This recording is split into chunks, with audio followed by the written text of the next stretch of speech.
Hey everybody, how you doing tonight? Hope you're all doing wonderful. We're back at it with the repair streams today. We're gonna be trying to fix ourselves a little Game Boy Advance SP here. And look, we've got the correct one today. Made sure to mark it before we ended the stream last time. So yeah, our goal today is going to replace these little switches here. And let's see, what else do we need to do? Oh yeah, last time we replaced the clip here for the video, which is pretty awesome. Pretty happy with that. So first thing I want to do is we're going to replace these switches. I got some new switches in. I also got some new buttons too while we're at it. And I'll show you guys what I have planned. But we'll replace the switches. We'll pop in a screen. We have the screen from when we tore it down right here, so ready to go. We'll just plop that on. Just connect it up. Throw a battery on here and make sure everything boots up. We'll put a game in. We'll check the buttons, make sure the buttons are all working. And hopefully that's all we need to do to get a functioning machine. Now, what I have planned for the machine for the case is I got a brand new case, another gold case, and you know, because we had our clear case for our other, it's got a screen stuck in it. Basically, we can't take the screen out. It's just gonna be too much of a pain. So we're gonna use this screen eventually, and this case. I just need to get a working motherboard, and we might do that next time we do a repair stream. Try to get one of those other two remaining motherboards working. But, whoops, stuck to it. Check this out. Check out this cool thing I got.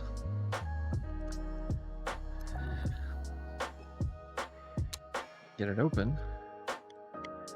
While I was on there getting switches, I know there's all kinds of other cool accessories. Ah, come on, come out. Hold on. It's a very thin little circuit board, so I don't want to break it. Come on. You know you want to come out. There it is.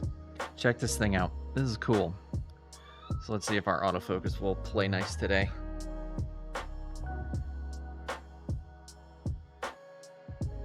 Let's see, we got this cool little RGB board. And what it does, it sits on top of the buttons on the face, and it just has RGB, just these little LEDs that do, you know, different colors, and I think you can program it to do different colors, or it has different color settings you can cycle through. But it sets, actually, better demonstration would be here. It sits on the motherboard, and so when you've got a clear case like this, it shows through the case. It looks all neat. At least I think it'll look neat. So that'll be for the next Game Boy. Let me put this away. Keep it in this static, resistant bag. Always good to keep your spare circuit boards and chips in bags. Just ignore this guy. Actually, I don't even know if that chip's functional. I'll hold on to it just in case I run into a Sega I need. Like, I'm desperate for a video chip, but I don't want to reuse that video chip, and even if it did work, unless it was an absolute emergency. But, so, the other cool things I got is some buttons. So I got these metallized silver buttons, and then metallized blue buttons. So I figured we look at them. So I'm thinking because this is going to be a Legend of Zelda themed Game Boy. And so I'm thinking, because again, like I was telling you last time, this entire rabbit hole I went down was just so I could play the Game Boy Color edition of Link's Awakening. Oh, I love how that looks. Oh, that looks super good, chat. I like that. Okay, let's see what the silver looks like.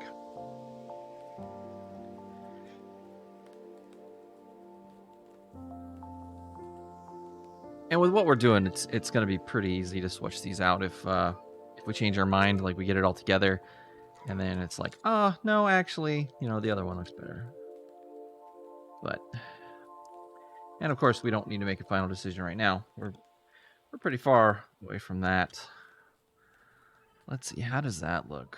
Well, that looks pretty good too. It's a little more subtle, I think, because the silver blends into the gold. So it doesn't kind of stand out as much. But I don't know, I kind of like that effect, All right, well, enough about that. That's all the fun visual stuff we get to worry about once we get the actual functioning work. Won't get it functioning. So let me put these over here. And of course, I got our new switches that we're going to be installing. So that's neat. We'll get those installed. Put this away. And... oh yeah, remember I told you we need to save the hinges? That's why. These shell kits, they never come with hinges. Or I've never seen them come with hinges. Maybe there are some that do, but this one didn't. None of the other ones I bought have. So always save your hinges.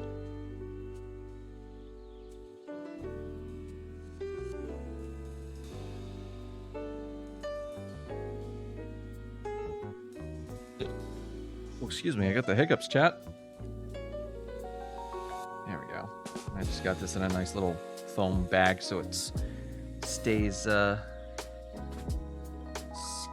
unscuffed, unscratched, undestroyed, as things on this workbench tend to get when they're left unattended, just because I've got hot irons and all kinds of stuff just flying around. All right. Oh, by the way, a reminder, on Tuesday we're going to be having a Stardew Valley stream with 7 other cool collaborators. So I'm looking forward to that. And I hope you are too. Okay. Let's leave that bag there. Now, should we try? Yeah, I think that's going to do. So we got these 4 little solder points. And it's kind of hard to see it on camera.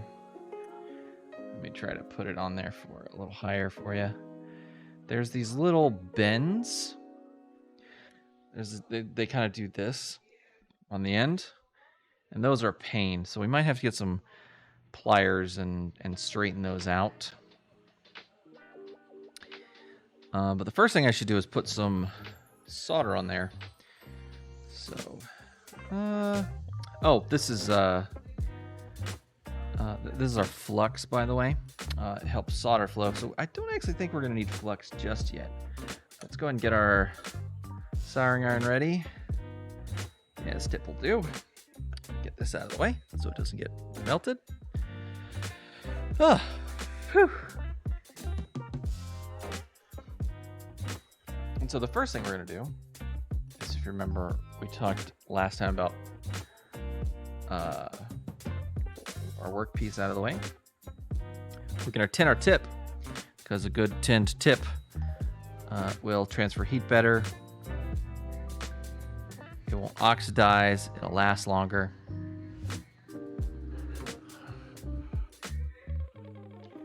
All right, there we go. So put that over there. Oh, actually, sorry.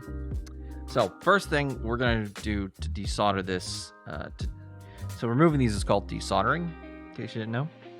Pretty simple. Soldering is putting it on. Desoldering is taking it off. We're going to start... I don't remember if this is the, or I don't know if this is the original factory solder or aftermarket, like someone's already tried to replace these. So I'm just going to assume it's the factory. And most manufacturers use non-leaded solder, which has a very high melting point. And this is leaded solder, which has a much lower melting point compared. I mean, it's still got a pretty high melting point, but not like, you know, not nearly as high as non-leaded solder. So I'm getting nervous. I'm gonna move this extra screen even further out of the way. So to make things easier on us, we just melt some leaded solder onto here. It'll mix with the non-leaded solder and basically raise the lead content and make it easier to remove. So I just get the solder point a little melted, add a little solder. It was pretty easy. It melted super fast, so I have a feeling this is non-leaded solder that's on here already. Because usually on these boards, the leaded solder just takes forever to heat up. So the step might not be necessary, but it could save us some trouble in the long run. Oh, come on. There we go. All right, nice. Let's see. Now we got a choice. We could hit it with the hot air gun, but it's close to this plastic connector, and I don't want to melt this plastic. So the hot air gun, the hot air station, might be a little too much, might accidentally melt this. Now I do have a solution actually to help with that. Let me see, is it in here? Do I have it in my drawer? My drawer of goodies.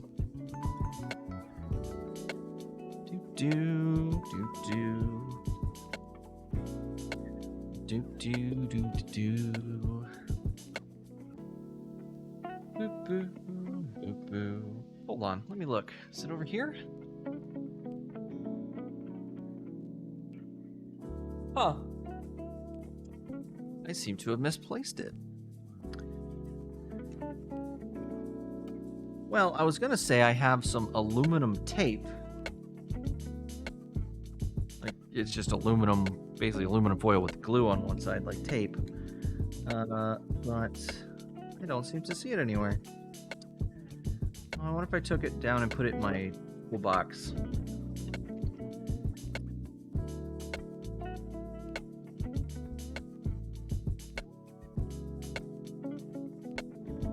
Well, alternatively, we can wick as much of the solder away as we can first. I'm just gonna look around. Dang. I'll have to go find that. So what you would do though, with the, if I did have the aluminum tape, is you would tape off the things that you want to preserve, or because what happens is it kind of works like a heat sink, where the aluminum will pull the heat away. So if you put like tape here and here, it'll pull heat away from, you know, this part of the board, and the plastic. But I mean, it's not foolproof. It's still gonna get really hot, so you still got to be careful, but it can help. It can, you know, give you just a few extra seconds of time which doesn't sound like a lot, but when you're, 1 extra second of too much heat can mean the difference between the plastic getting kind of soft and then cooling back down and not getting destroyed versus, getting completely just mucked up. So since we don't have that, we're going to use the soldering wick. And so all this is just a little braided bits of, I think it's copper wire, some kind of wire, really thin into a braid. And when it comes into contact with solder that's liquidy, it sucks it up. I think it's partly due to capillary action, but I also think it has to do with the way solder is attracted to copper. And so the solder will want to touch the copper and it'll just get sucked right in. It's really cool. So we're going to use a little flux, which will help the solder flow, which is exactly what we want to do. We want it to flow.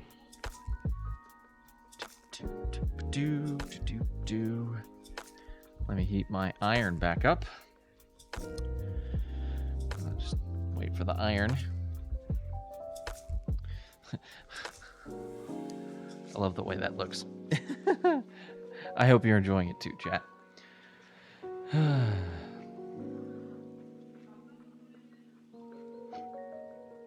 Okay, there we go. So all we have to do is put the wick. Oh, let's zoom in some.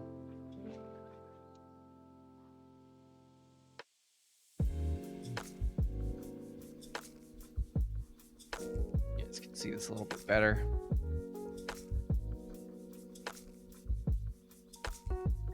Is that as far as I can zoom in? Yeah, I think it's max. Okay. So, I'm just gonna heat this up, put the wick nearby.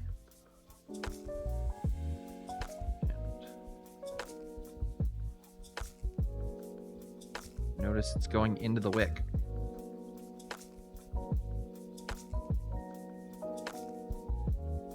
Ooh, gets pretty hot too, so. Which is good. We want the wick to get hot so it helps attract the solder.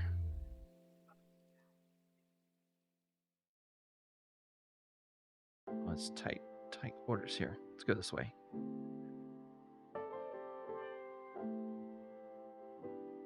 Go. Yeah, and you can see how the wick's turned all silvery. And you can see like now the wick is covered in solder.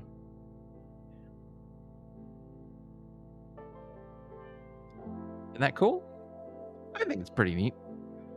I really enjoy soldering, by the way, chat. It's such a weird hobby, I think, now. Not a lot of people solder that I know.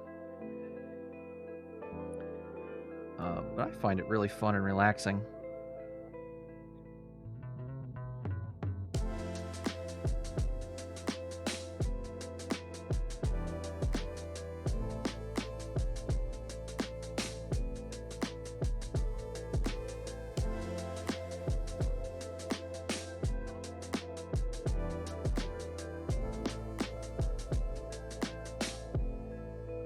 Any of you chatters out there got experience soldering? Let me know if you do. Oh, so this happens sometimes. If you don't pull the wick away first, sometimes it'll get stuck. Easy though to fix. Just gotta heat it up and pull gently. Oh, come on. There we go. Let's see. How's that? Now, we still got a lot of solder on there, so let's... On this pin right here, there seems to be a lot of solder, so let's get the wick out and hit it again.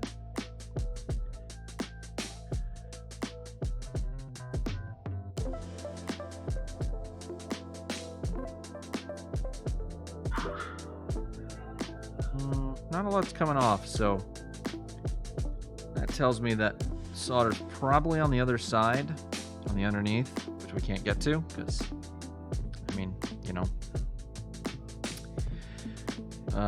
Probably somewhere under here, because through hole is what it's called. This through hole connector, it goes through the whole board. So I guess there's probably some solder on the other side that's not coming through. So, oh gosh, okay. First thing I'm going to do is I'm going to bend these little legs. Let's go ahead and tin our tip. We're going to be done with the soldering iron here for a little bit.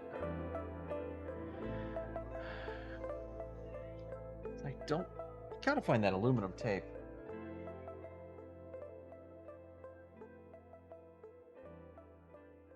I definitely want to try the hot air gun. I might try the hot air gun as is now, but with a little less vibrate tip off there in our wire sponge. I might try it, but just very gently, because getting this off by doing trying to heat up, because basically what's going to happen is I have to heat up 2 legs at once, pull the 2 legs out, hope not to damage this side, and then heat this side and pull it out. The heat gun lets me heat everything up evenly at once, and then it'll fall out. Let's see. Oh, we also could have used a solder sucker, one of these guys. I just noticed this in my drawer, the little things. And there's just a little plunger in here, and you push it in, and you heat up your joint, drop it on top, hit the button, and it creates a vacuum, and it sucks all the liquid metal up into this little tube, and then you can open the tube up and, clean it out. I wonder if I cleaned it out last. I don't remember. It might be full of grody stuff I could show off if I get it open. Which way does it open? There we go.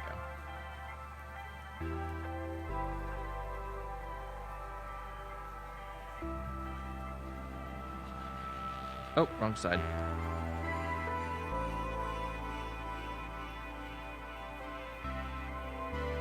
It's a big tube, and I don't use it a ton, so I don't have to clean it out very often. I can't get it off with these gloves on. Oh well.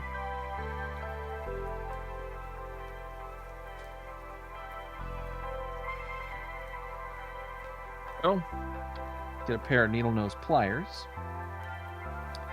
and we'll just very gently, ever so gently, straighten those out.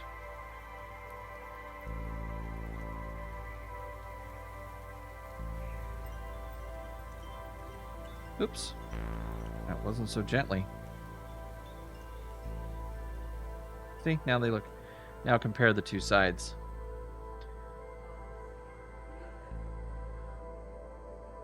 See the difference, chat? So now, hopefully, if I'm very gentle with my hot air, turn on our hot air machine. Oops, more clear plastic shell in my way. So with the hot air station, it's this gun that shoots hot air at the board. And you can have little different nozzles on it to shape the way the heat comes out. I've got a very small nozzle, so it's going to be very direct onto the point that I want it to go to. And I'm going to start at I can control 2 things with it. I can control the temperature, and I can control the speed at which the air comes out. And so we're going to start at, 325 Fahrenheit or Celsius. And we'll like a 4-ish with our it's like 1 through 8. It's a very weird little machine. It's like it's one of those Chinese electronics brands that you can get online. Yahweh? It's Y-I-H-U-A. It serves my needs. It's not, it's a pretty simple system. Actually, I'll turn it off real quick so it doesn't turn on. But when you pick it up, it automatically turns on, which is cool. But it's got a little fan here, as you can see. So there's a little fan here, and it sucks air in. And there's a heating element in here. See, it's labeled hot. There's a heating element in here, and all it does is blow air over this heating coil, kind of like a blow dryer, but really, really, really hot. I don't think your blow dryer gets. I think this thing can do like 600 Celsius. I think. I want to think it's. Is it Celsius or is it Fahrenheit? I want to say it's Celsius because it's Chinese. I want to say it's the one that I need to get all my my tools on the same temperature grade or system. But anyways, that's all it is. It's just got a little nozzle here. You can change out different size ones. I'll give you an example. Here's another nozzle you can use. You know, different shapes, different sizes, diameters. All for, you know, how much you want to heat. And what we're gonna do is when we get the air blowing, I'm gonna have my pliers here holding this. I'm just gonna gently, in a circular motion, heat the area and then wiggle it, you know. And when I feel it coming loose, I'm gonna try to keep an eye on this part here too. So we're gonna be, like I said, and we're gonna put the air like this direction, away from the plastic. And like I said, we're gonna start at a lower temperature, just to go nice and slow. So turn it on. Temperature set. All right, I'm gonna mute the microphone. This is probably gonna be loud. Actually, let me see if I react to it, because I'll be able to see Retro talking if you can hear it.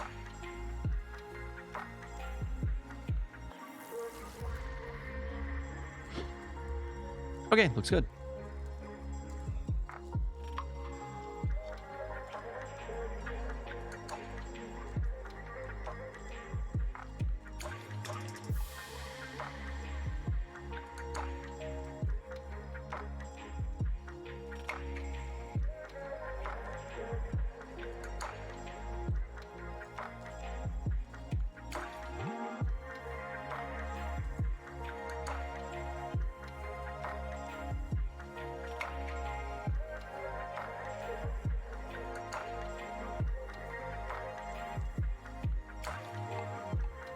Nice and slow.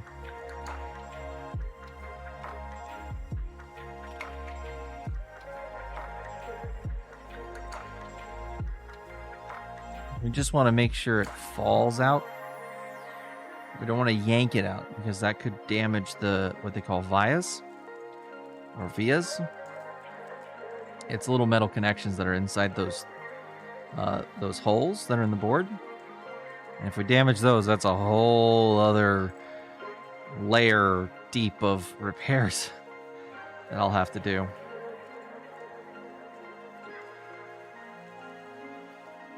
Okay, I don't think this is hot enough. It's probably not hot enough for the solder. Yeah, I'm not getting anything. It doesn't look like it's getting shiny. So, let me turn the heat up a bit.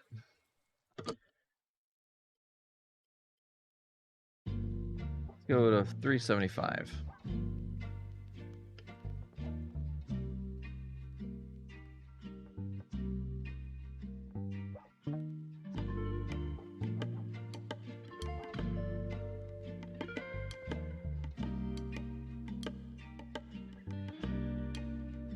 How y'all doing today, chat? Everyone having a great weekend? Hope you are.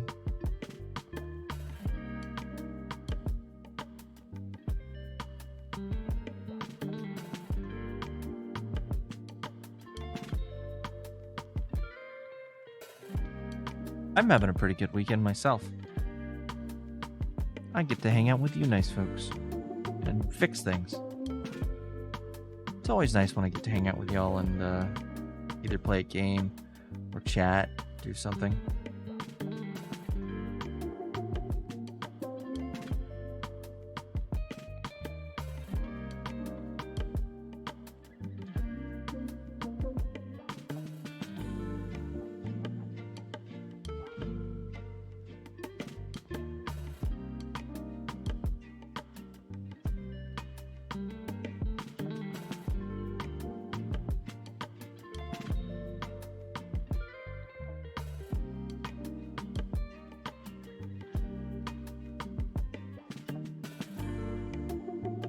Oh, hi, Null and Void. Welcome in. I'm working on a Game Boy Advance SP. Trying to get the switches on the shoulder buttons working. I ordered replacements. I just need to get these old ones off, and it's kind of a pain. I'm just doing a nice slow heat because it's next to this plastic piece, so I can't really go wild on it, you know? Let's see. Are you moving at all? No, I'm not seeing any movement. I probably need to turn the heat up again. Yeah, let's do that. Let's turn it up to 425. We'll just walk it up until we find the right temperature. Because again, we don't want to melt the plastic. Because we don't have... we gotta preserve these connectors. These connectors are precious. We can't replace these. Also, I was just talking about the heat gun, Nolan. It's a Haihua. And I normally have YIHUA. You know, it gets the job done. It's not the most advanced heat gun in the world, but it works. It gets stuff done. It's gotten many jobs completed for me, so yeah, I was gonna say I have foil tape. I just can't find it.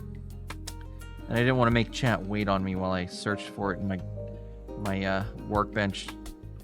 Or through my I actually have a cardboard box next to me with a bunch of old laptop parts in it. And the last time I used the heat gun, I was trying to replace the video chip on that laptop's motherboard. I actually have the video chips in stock now in my set of parts.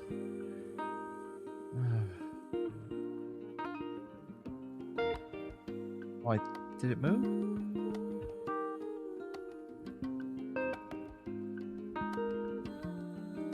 It's still not wanting to move. Why?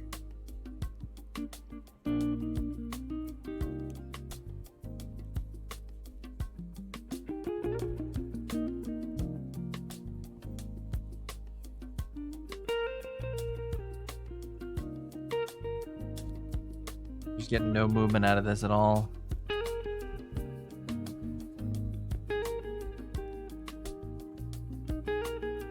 Yeah, I've never replaced a BGA chip either. This would be my first try at it. I've reflowed, like you were talking about, but I've never actually done a reball. This is going to be my first try at it, but I never got around to it because I just got so busy with other projects. I don't want to go hotter than 425. I might have to. Oh, is it coming out? No, I think that's just my pliers are moving. Yeah. All right. Gotta go hotter. All right. Before I go hotter, I'm going to see if I can't find that foil tape in that box next to me.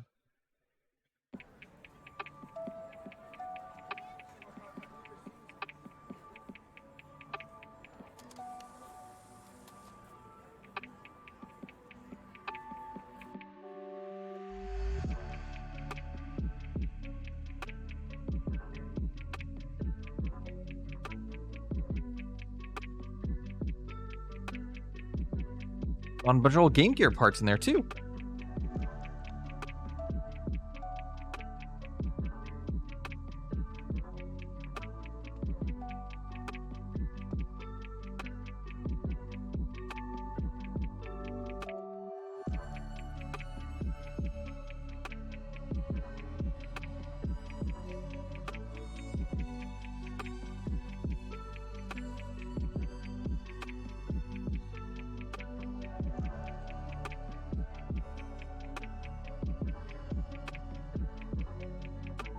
Aha! I found the foil tape!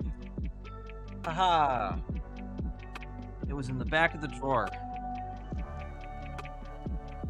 I couldn't see it. It was so far back there.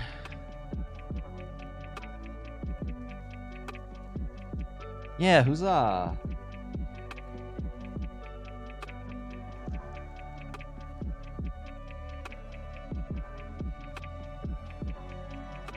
Oh, 1 second, chat.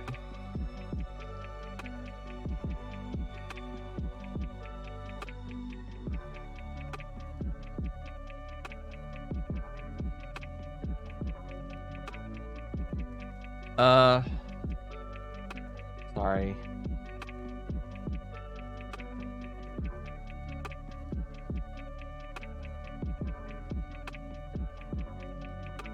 Okay, just make sure. I got some personal non-stream stuff happening. I just want to make sure I wasn't missing anything important. All right, we're gonna need to put this foil tape on our part here. So just take some of this foil tape. I'm gonna set this on my side table here. And let's see.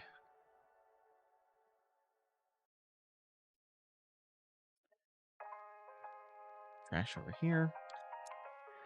So now, just put that over this guy. We can even use that to kind of help hold it to the bench. Okay.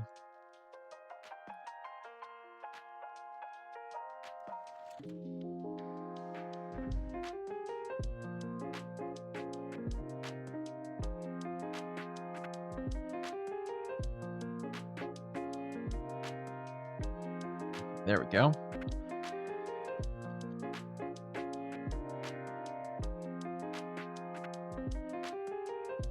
Now I feel a little more confident to go hotter. Let's go 500. 500 is a good temperature.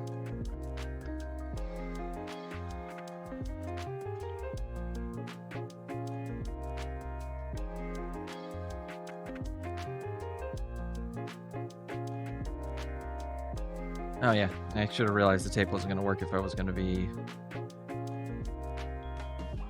holding it up like this. Now the downside of this method is now I can't see the part, but I'm more confident that it's going to be less likely to get heated up.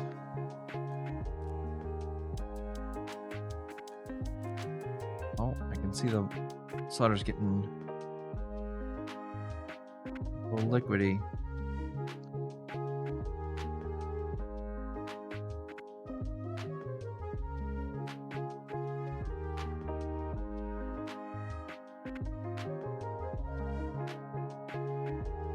Oh, see, my hands are shaking. Sorry, chat.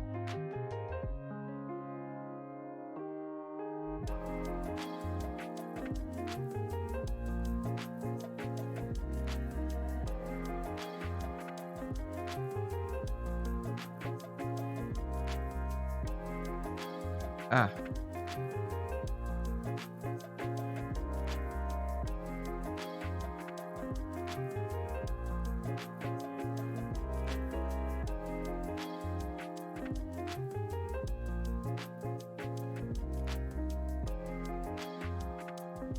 It's just not moving at all, even at 500. Check our part, make sure it's okay. Yep. Plastic looks good still.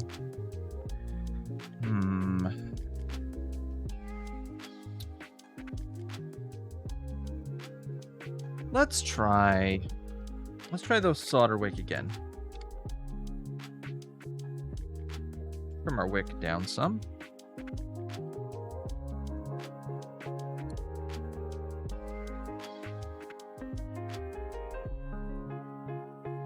We'll add more flux.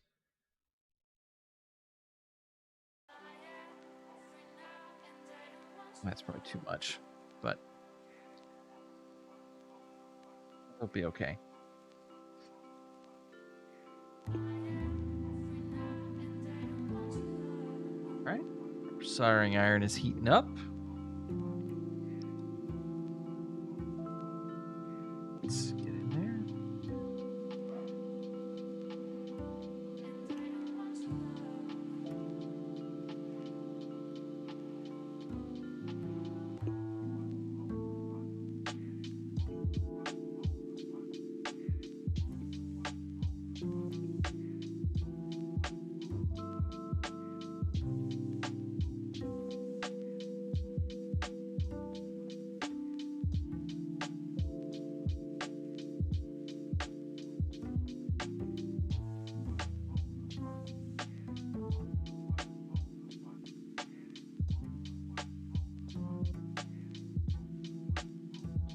Well, that looks much better. Let's get this guy one more time over here. Attack it from the other side this time.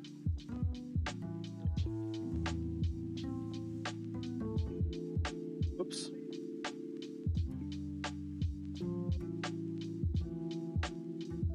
Oh, solder. We got stuck again. Come on, go in there. Attack it from the side. Yeah, there we go.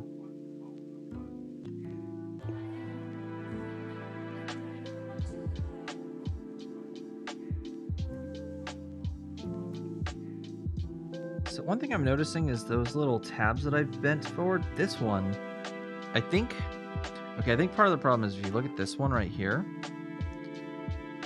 is it's straight, but straight from the board.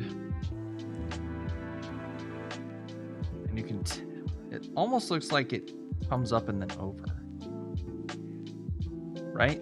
So I think what we might want to do is get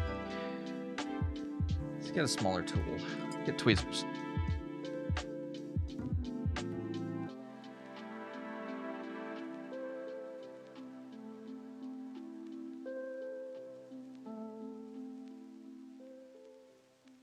Let's grab this with tweezers and press on it this way. We apply a little heat.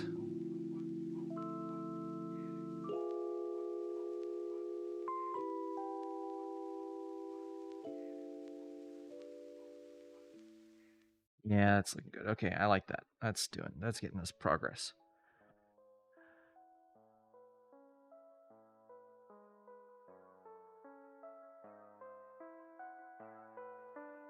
That looks much better. I think that's going to come out now.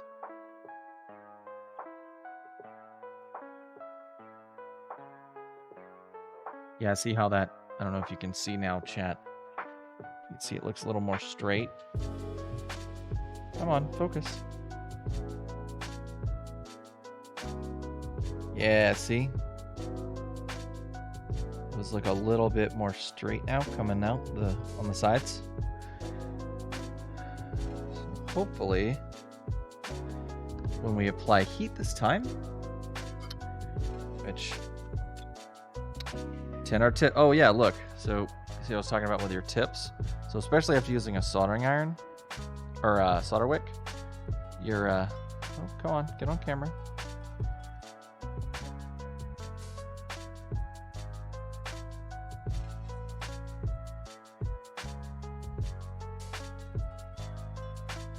How the tip's like no longer shiny. That's because the soldering wick sucked the solder tin off of the thing. Oh, the temperature started to go down. So my soldering iron has a safety feature where if it doesn't detect that the tip is heating something after a certain number of seconds, it starts to drop the temperature as fast as it can. I forget how, it's like a couple of seconds. It's not very long. And we'll just wipe that off. Double check it, make sure everything looks good. Yeah, looks nice and shiny. Tinned tip is a happy tip. So, let's go back to our heat gun and apply some heat and see if that gets our part out now.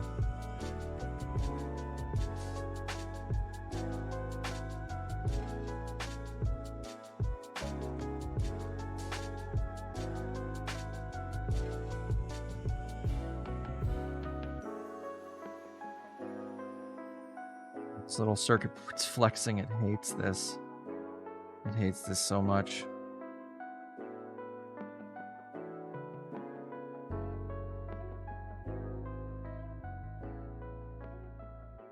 Just give it a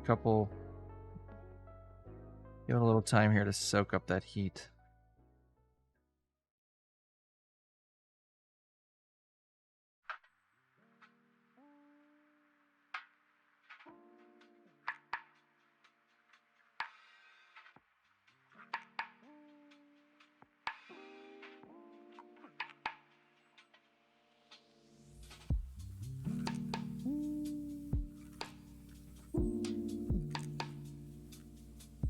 I don't think we're making any progress, chat. Let me look. Oh, yeah, it's starting to come out a little bit. Just not very well. Oh, actually, hold on.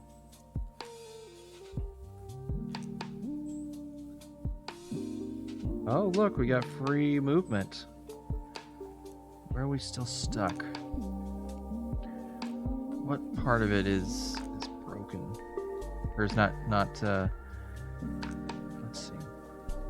Let me make sure you can see that, chat. You see there's a little bit of movement there? So, where are we still having issues?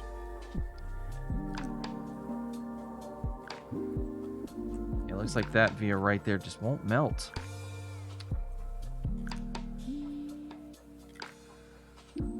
Let's see. Does this one look like it's free?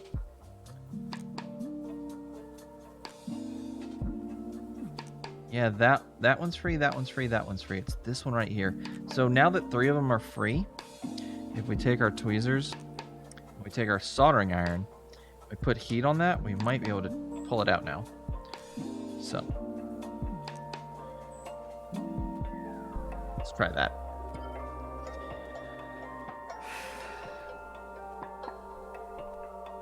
Oh, gotta wait for it to heat up.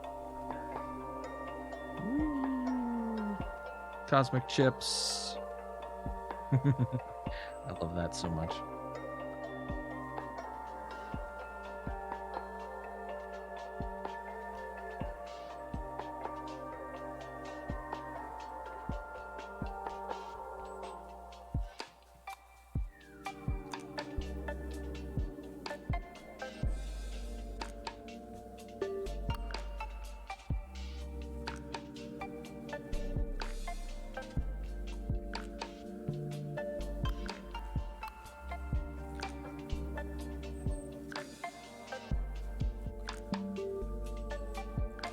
Oh, it's flexing so much, I hate it.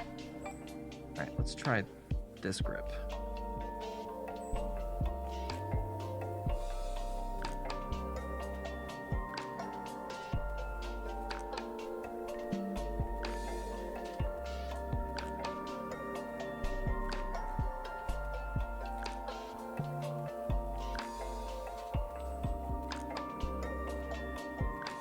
Come on, let go.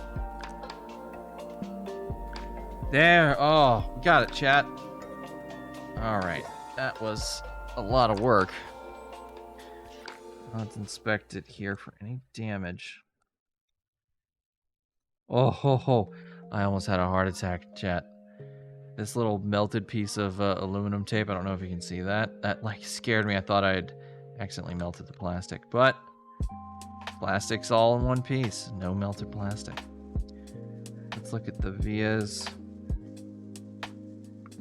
Yeah, everything looks pretty good. Check the other side. Yeah, that needs to be cleaned up a little. Let's do that. This tape, we don't need it anymore. This. Just so I know that this is the bad one,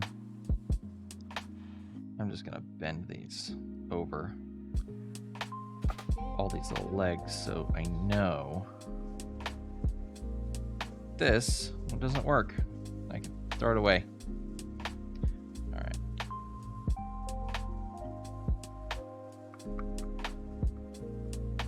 Put that right here with some other bits of trash. Okay. So what we're going to do is we're going to try to clean this up. I got a little flux here. And we're going to get our soldering iron back out and our wick. And we're just going to clean this up. Get all that old solder out.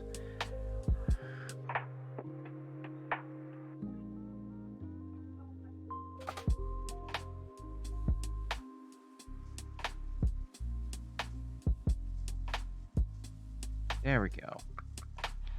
Let's just hit the other vias as well, so we know they're nice and free of solder.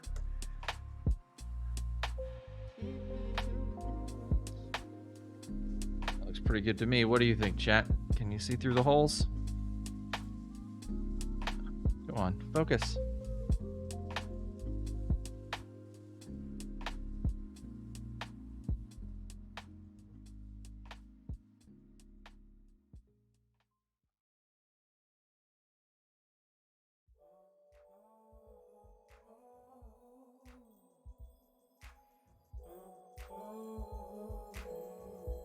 Oh, you could have the circuit board's causing the green screen effect.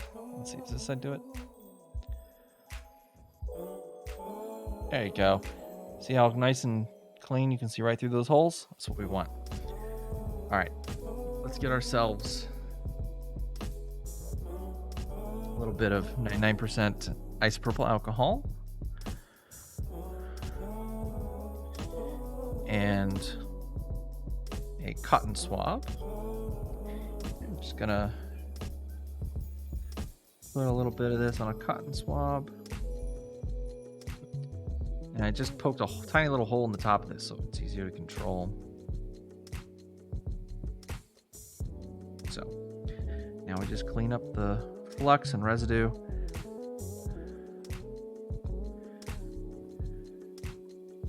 Yeah, nice and clean. Same over here.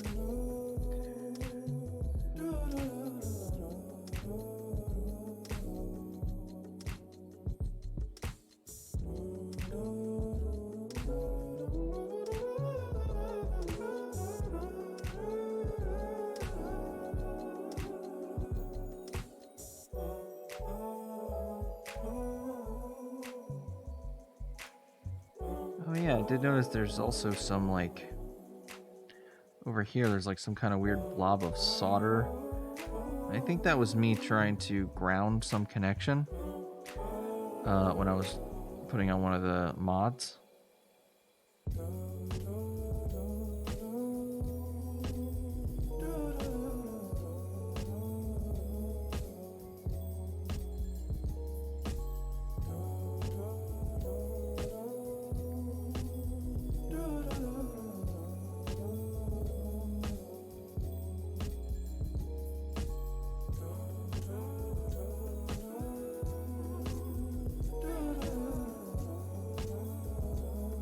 Sorry, I'm kind of scrubbing this off camera. Apologies.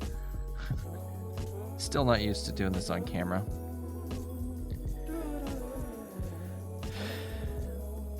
Yes, there is adhesive on the foil. It's like it's a piece of tape,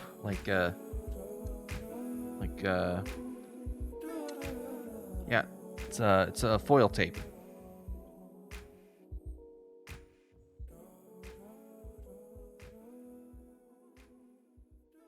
Let's see. So that looks good. Everything around it looks good. Don't see any damaged components or anything moved around. No broken traces. All right.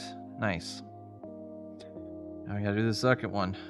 Oh, and this one's gonna be nasty. You can actually see some of the solders popped through the other side. So... Alright, let's put our isopropyl alcohol away. Get our cotton swab out of the way. Put that right there. Now, let's look. First thing, we need to put some leaded solder on here.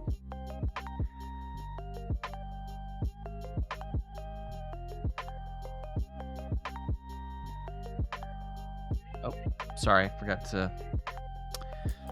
I let the iron get cool. Put that back. Actually, let's keep our tweezers at hand. We might need them. Let's put the snips away.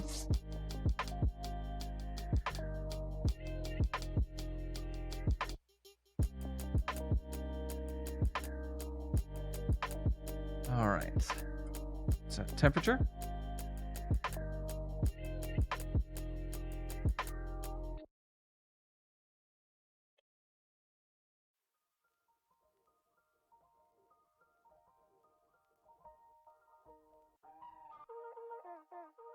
Uh-oh. Yeah, put a lot of solder on there. This one we can try the solder sucker. Show you guys how that works. So I've just got it armed. When you push the button, it comes back up. So push it down. And we're gonna heat up our joint. And get our thumb on the button.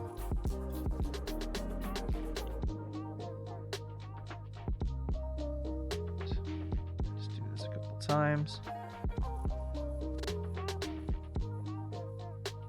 Oh, you can see some of that solder I was talking about from where I need to. Ew.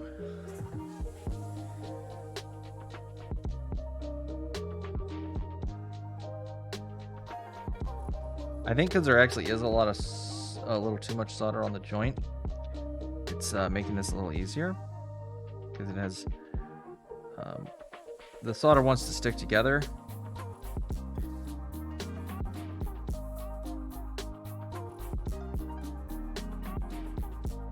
Let's see.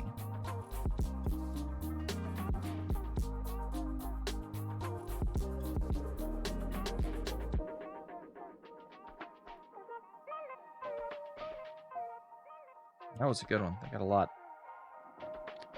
All right, let's review. Oh, hold on.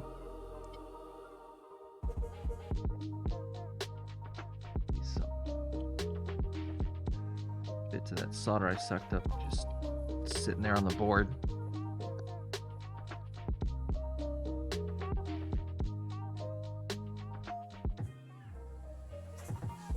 All right. Let's put this to the side for now. We're going to do what we did before, where we bent those connectors over.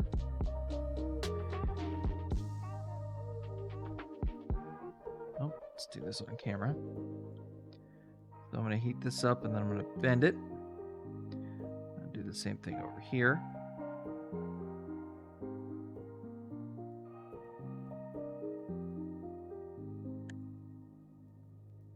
Oh. Do a little bit more.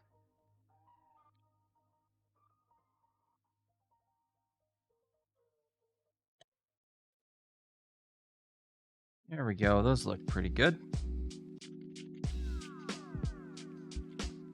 Oh, this one needs a little bit more.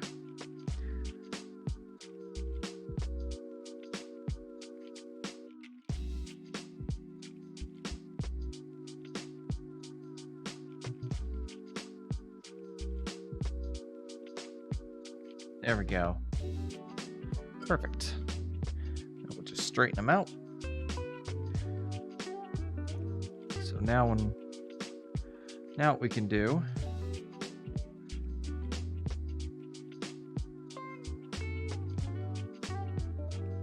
is look at that, chat. Can you see that okay? You can see that there's not a whole lot of solder left on there now. So we can we should be able to hit it with the hot air gun and get that off. Let's go ahead and tin our tip again, so we're nice and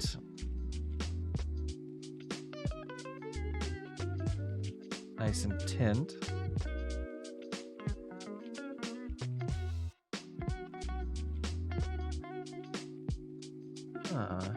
No. Tin tip is a happy tip. Never gonna stop saying it. Oh. Forgot to release the pressure on that. Let's put our tools away that we're not using. Try to keep our space clean.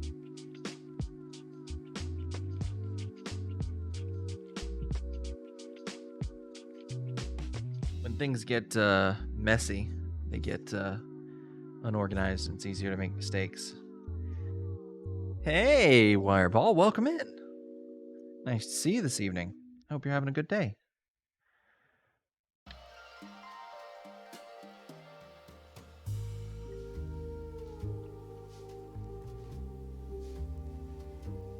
All right. Right now we're taking the old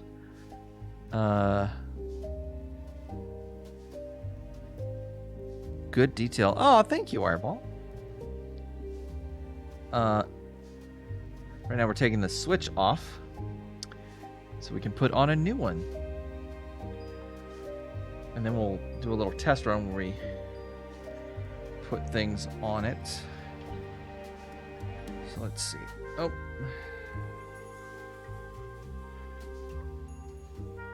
Just gonna heat this up with our heat gun. I'm very well, thank you for asking. I don't know about chat though. Null and Void's hanging out. They've been chatting. How are you, Null and Void? I forgot to ask when you came in how you're doing. I apologize.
Not getting anywhere with the hot air gun. Turn up to 550, and I'm also bring out the helping hands.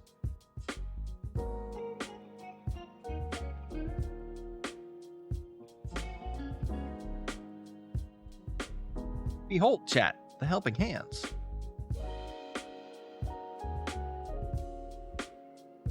I have a couple different sets of helping hands, but this one probably is best for...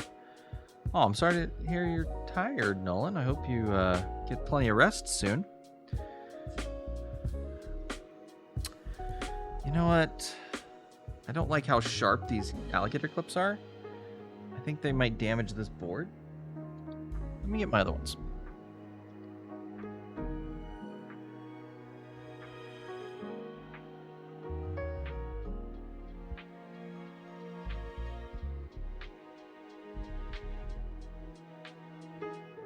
The big helping hands.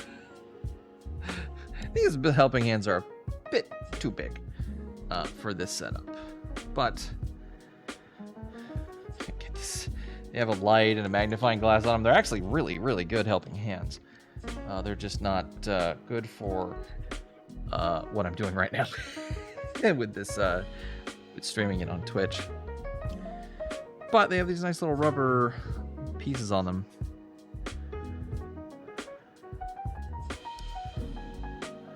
Let's get one there. I'll put one across the volume switch.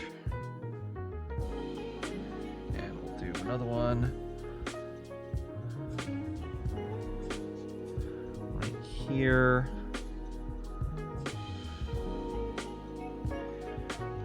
Oh, come on. Work with me, alligator clip. Not against me. There we go. So now we got our part stabilized. And so now I can apply the heat with one hand while pulling gently the other.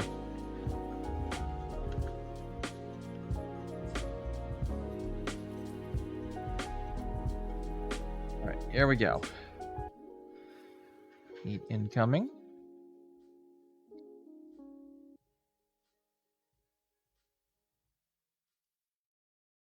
You know what? Add a little flux here to help that solder cooperate. How's that, chat? That sounds like a good idea.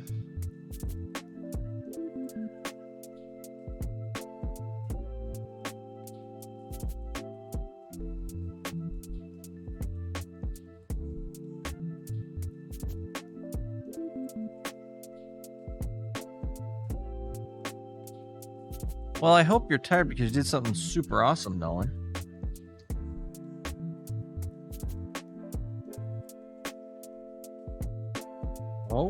Oh, I think we got it, chat. There we go. It's coming out. Yeah. That made it way easier. The little bit of flux, the helping hands, upping the temperature to 500. Staying up too late. Aw. I would lecture you, but I have also stayed up way too late every night this week. All right, chat, look at that. So, got our old part off, and let's see, I'm just gonna... Okay, it's nice. It's still warm, but not too warm. Oh yeah, look how much solder was on this one leg. That's a lot. All right, let's just bend these over. Ooh, toasty.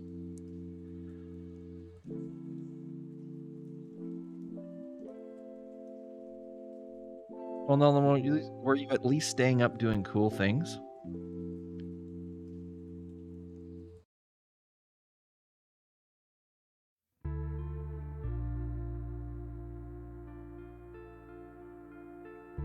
There we go.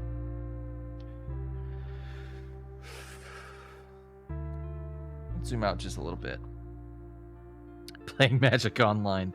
Hey, you know what? I can't fault you for that. That sounds fun. Oh, whoops.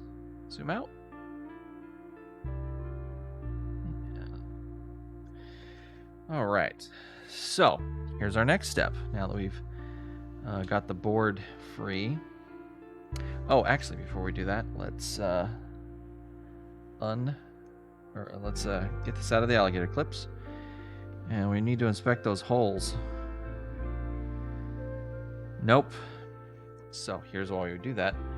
So chat, let me see if I can get this to focus. Oh, other side then. So you see, you can't actually see through the holes. They're clogged up. So let's move our helping hands out of the way temporarily.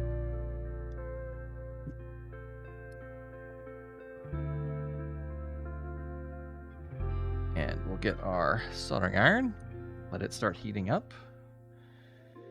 And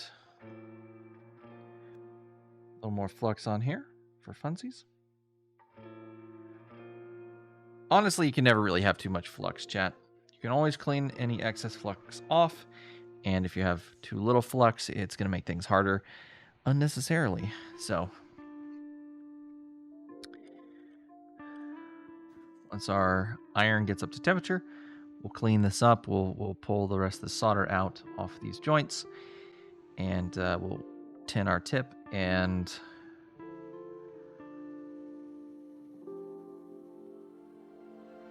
start installing the new part, or parts in this case.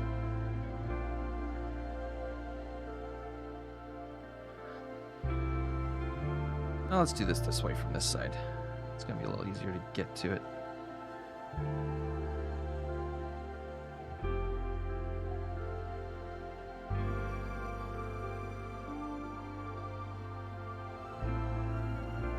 By the way, if you're wondering why I'm so paranoid about temperature as well, it's not only the temperature you need to worry about for melting plastic bits around the metal bits, but if you heat the board up too much, you can damage something. You can damage components around where you're heating.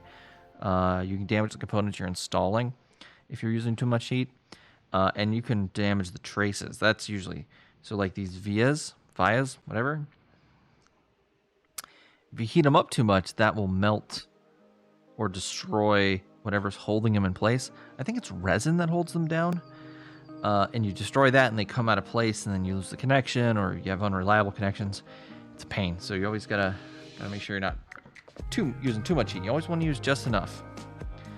Actually, my iron might be a little too hot right now. I got it at 625 because I was expecting to deal with a lot of leaded solder. Even when you mix it with unleaded solder like we were talking about earlier, it still can be a pain. Nolan, Wireball, let me ask y'all since you just came in. Do either of you do any soldering?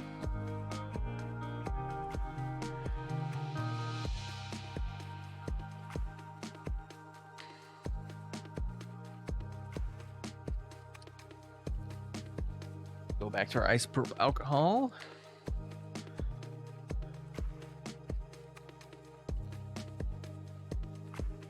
Oops, got a little on the mat there. No big deal. The reason we use 99% isopropyl alcohol is because it'll evaporate and not leave a mess behind. We don't have to worry about it making problems with the connections or messing any components up.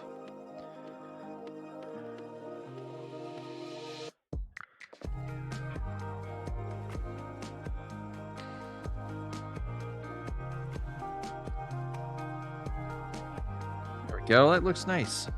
Oh, not the Q-tip. The cotton swab is filthy. Throw that away. Get rid of that.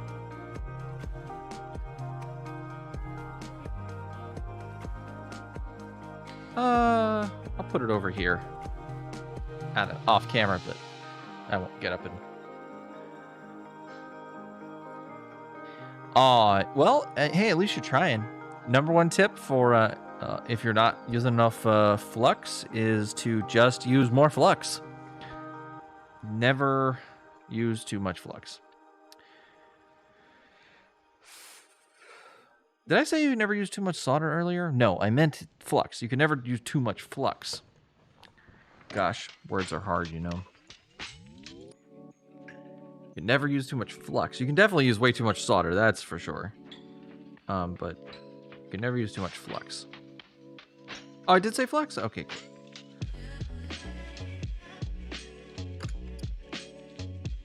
Alright. Put our... Oh.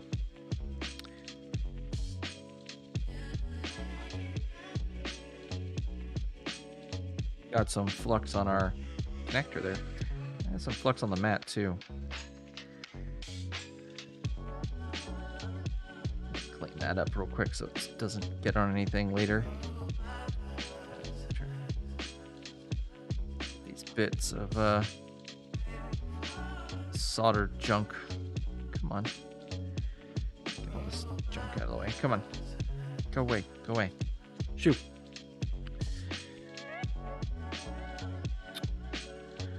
All right. Joints clean. We got rid of all the excess solder. We cleaned up our flux residue.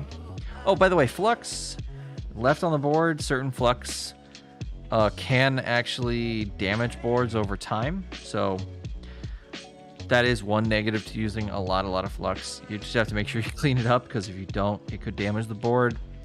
But we're talking like 10, 20 year time frame, which for me, you know, with the stuff I'm working on, that actually happens. Like, so I always make sure I clean things real well.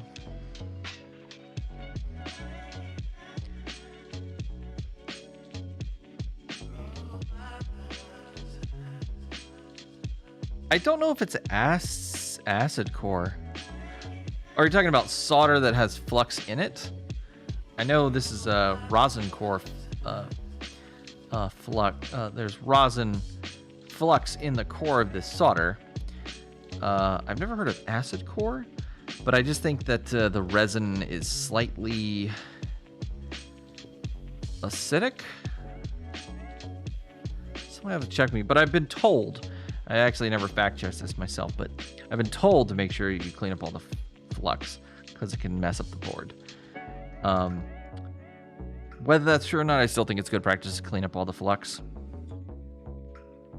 All the flux residue, leftover flux.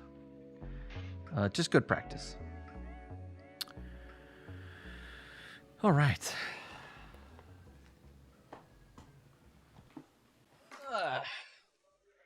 Bring our helper hands back, our helping hands over here. Little octopus looking guy. But yeah, it's got this giant magnifying glass, like a light on it and stuff. It's pretty cool. but again, not kind of in our way. But okay, there. This one here. This one here. All right, nice stable platform. That's not going anywhere. So we're gonna take our new ones. Grab one from my pile of parts. I thought I left one over here near me. I did. They were right here. They were hiding from me. Here we go.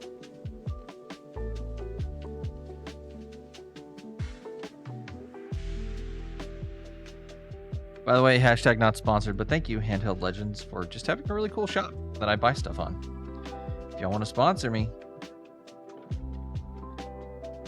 you know how to get a hold of me.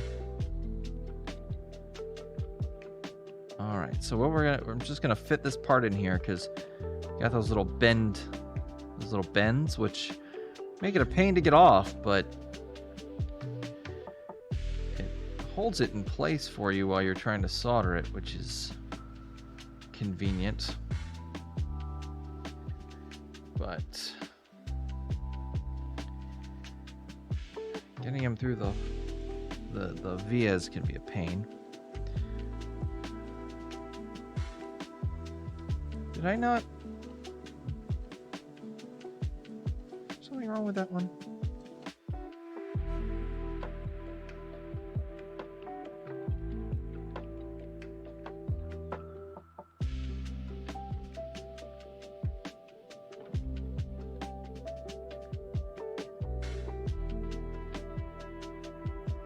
Come on, buddy, go in the hole.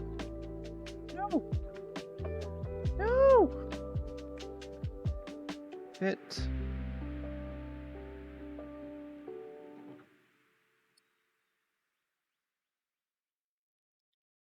Just gonna alter this guy a little bit. Gonna stretch it out a tiny bit. Let's see if it'll go in now. Oh, it doesn't want to go in. I don't want to push it too hard. Let's take this out. Take a look. Let's not get impatient. That's how we break things.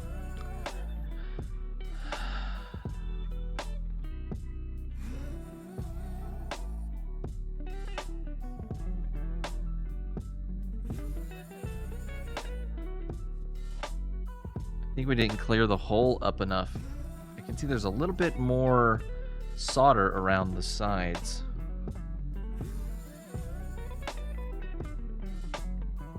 Let's hit this again with a little bit of just a little flux. We'll bring back out our friend, the wick. I know this is off camera and a little awkwardly placed. Ah, got dust on my glove. Just waiting for the iron. Okay. Now let's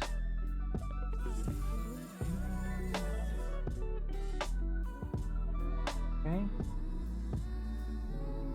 Oops. Let's get the other side.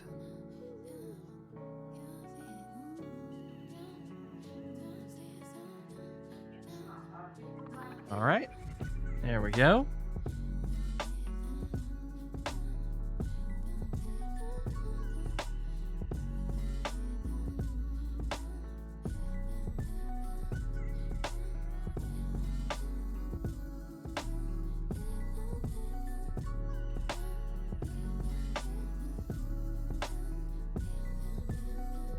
Magic fingers. Is that what you call them? I call them helping hands.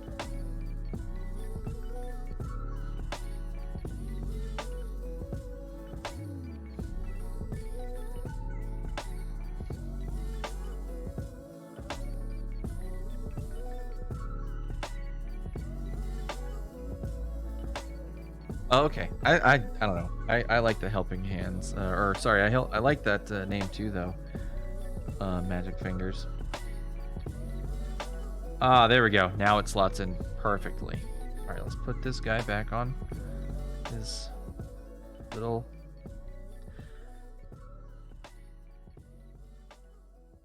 repair zone here. All right, so this one just went right in. No problems. Which is what we want to see. It's in there nice and secure. I'll just take the other one, do the same.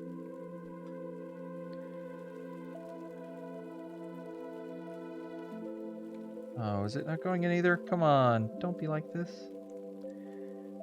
Yep, we didn't clean the hole well enough, I bet. Well, let's just do it on the hands. Oh, should be fine.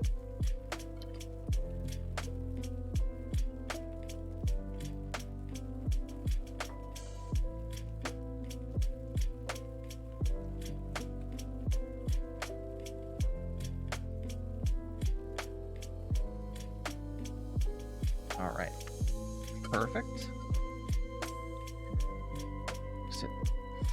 Looks good. Make sure it goes in okay.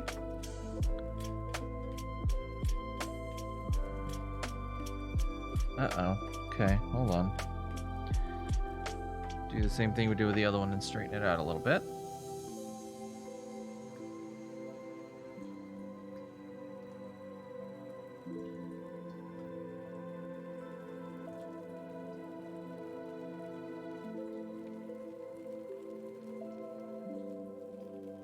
There we go. Perfect fit. Okay. Let's pull them back out. Because remember, we just hit it with a little bit of flux. So, let's just give them one last go over with the isopropyl alcohol.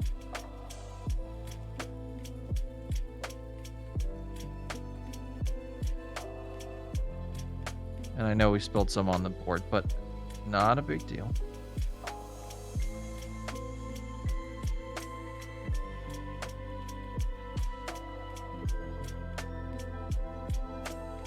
Okay, good. That's just going to dry on its own. All right. And we'll put our switches back in. Make sure we put them in facing the right way. We want the buttons facing out.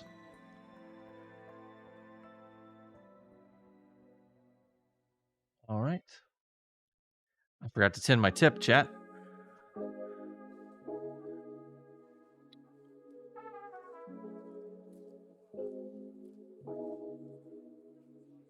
Tin our tip again.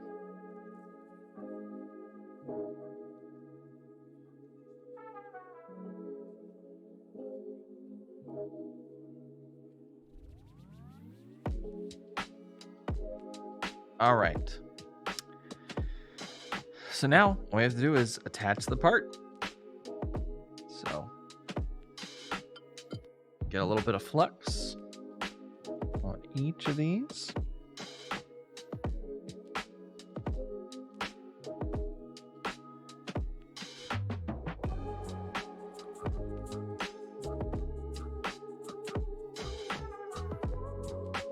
Now the solder has flux in it,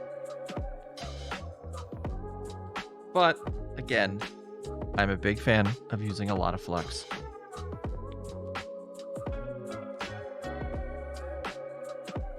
Okay, we're just gonna pin these in place, or tack, I should say, these in place. So we're just gonna gently push up so that it's fully seated, and then just hit it with a little bit of heat,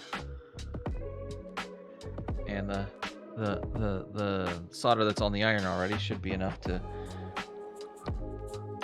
just put it in place temporarily. And we can come back and make a good connection. And really the secret to soldering is let the solder do all the work. Solder's going to flow where it wants to go. Wherever you put the heat, it's going to go there. So you want to make sure that work with the solder, not against the solder. You want to make sure that your tip of your tool here, your soldering iron, is touching both the leg of the part you're soldering and the via or the pad, so that it heats both at the same time. And then, with the help of your flux, solder's just going to go right where it wants to go. Boom. That simple.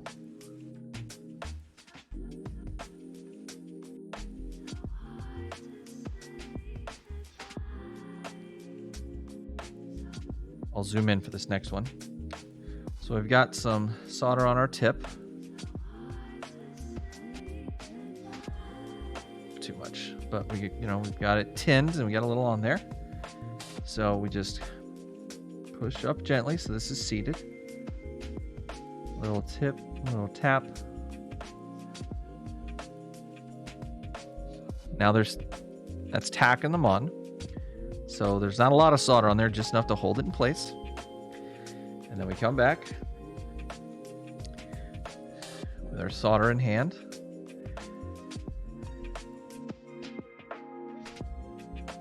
Oh, my soldering iron's starting to cool down. It really expects you to be like boom, boom, boom, boom, boom, boom, and just doing them one after another. I'm kind of slow, especially when I'm explaining things. So it thinks I've put down the soldering iron and has started to cool off. So we gotta wait for it to come to temperature again. There we go.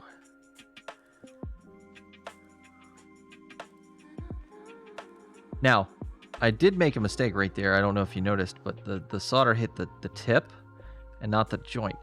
What you want to do is you want to heat the joint with the tip. So you're heating the joint and the part, and you want to touch the solder to the other side of the joint. So that way the solder's getting melted by the part and the joint, not the iron. The iron's just providing heat for the part and the joint. But the part and the joint are what actually melts the solder when you're doing it correctly.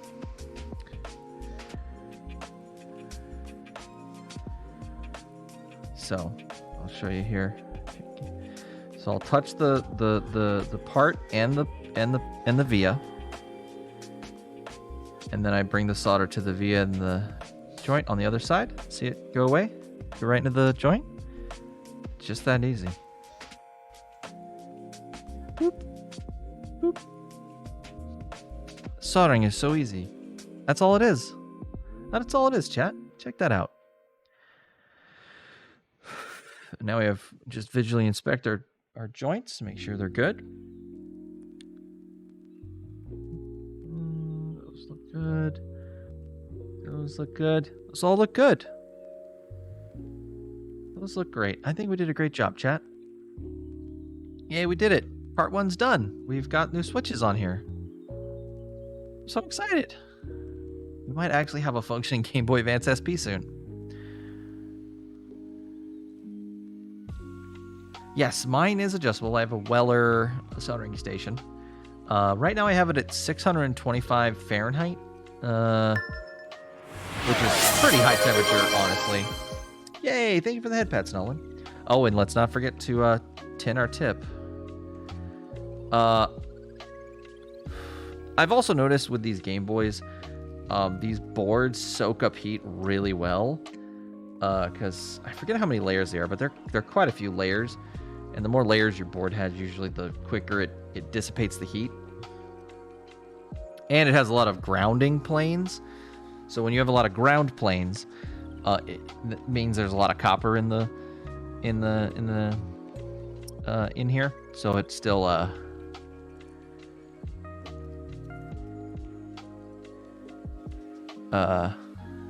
oh, you gave head pats a scuff, Nolan. I didn't even notice. Scuff over there stealing my head pats, you little rascal. So when you have a lot of ground planes, there's a lot of copper. Copper absorbs heat and dissipates it. It's like the foil, right? So the reason we use the foil is like it's paper thin. It's so thin. But there's enough of it here that it can take that heat, take it away from the part. Same thing happens with the ground planes. So if you have a lot of ground planes and a lot of layers with ground planes in them, it'll just take that heat and move it away. So it makes it harder to heat stuff. That's why a lot of repair shops and people who do this more frequent than I do have a thing called a preheater, which is just like a little, usually like a pad or a table or something, like almost like a, I mean, I guess you could use a hot plate, but the ones I've seen have like almost like this, but they're like rails, and there's like a heating element, and it heats the board evenly to a certain temperature, not hot enough to melt the solder, but just to get it a little warm. And so that way, since it's already got a lot of heat in the entire board evenly, it's slower to suck that energy away from where you're trying to solder. So I've found that with these particular boards, soldering at about 625 is usually like fast and good. But technically, you don't have to solder any hotter than it takes to melt the solder.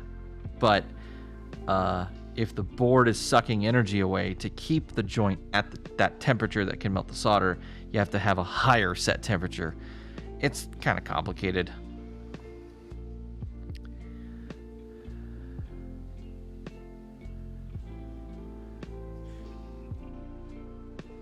Yeah, you want to be really careful, especially with electrolytic capacitors. When I'm soldering electrolytic capacitors, I don't hold that heat on there very long. I just, boom, boom, boom.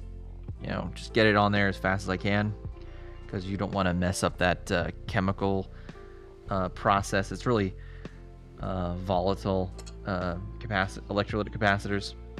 They're really good at what they do, but they're a little fragile in my opinion. And that's okay.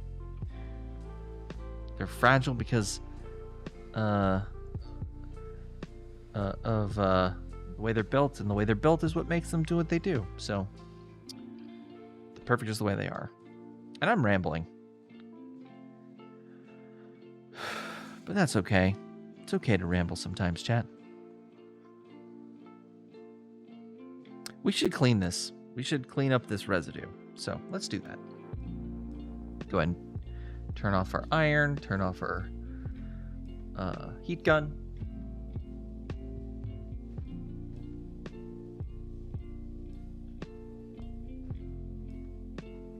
Let's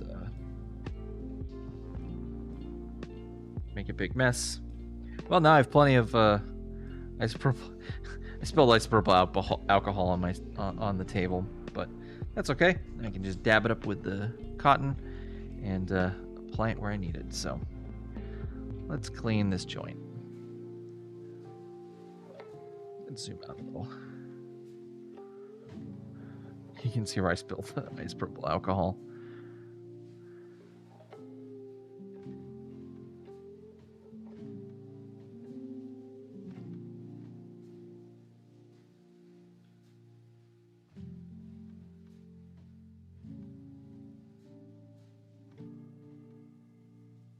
Yeah, I'd rather run the iron hotter if it gets the heat in there quickly, and it's just like, boom, we're done. Because if where you get into trouble is actually, like you said, Wireball, if you have to hold the iron on there for a long time, you're more likely to damage the part, because that heat's going straight through that leg, right into that component. Because you're not only heating the board, but the component. So if the board is taking a long time to heat, but the component, I mean, it's just a thin little wire, it's instantly hot. So if the board's taking a long time to get hot, you're just cooking your part while waiting on that board to get hot. Now, of course, you don't want to get the board too hot, because then it's going to, like I was talking earlier, damage the vias, damage other components around the area.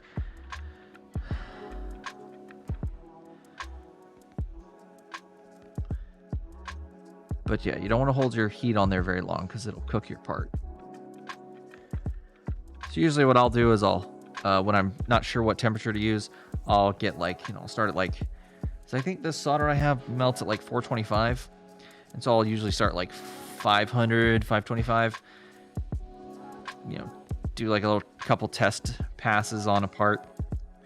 And if that's not doing it, I'll turn the temperature up. Just kind of find an area where it's high enough that the solder applies instantly, but not so hot that I'm afraid it's going to damage the board.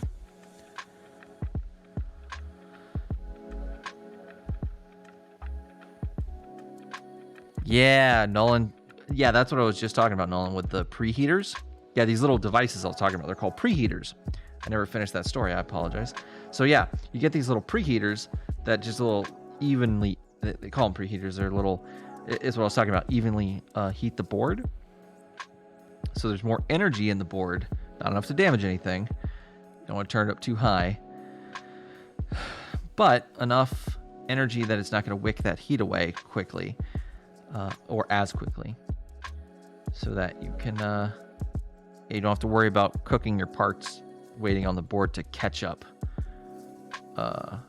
Yeah, so I'm actually in the market for one. I might buy one if I continue doing repair streams. So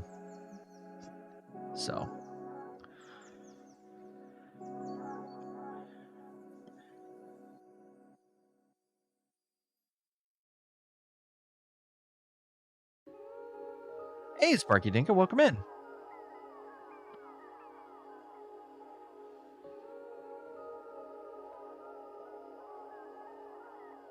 You're renaming and sorting your digital clutter. Hey, that's okay.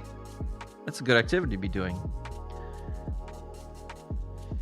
Yeah, Sparky, it's called IRL. It is a very funny game. I don't think anyone's really figured out how to play yet. So welcome in, Sparky. I hope you're having a great day. We just finished putting new switches on this board. Now I got nice clicky switches. Those feel really good. Look like they're on there good. Remember, we got to take this piece of tape off. This piece of tape was telling us this is the working board, so we got to remember to take that off when we're done. But next, our next step, we're going to put this away. Put our hands away, our helping hands. Maybe we should try to come up with a name for our helping hands in the Discord later. Take some suggestions, do a poll.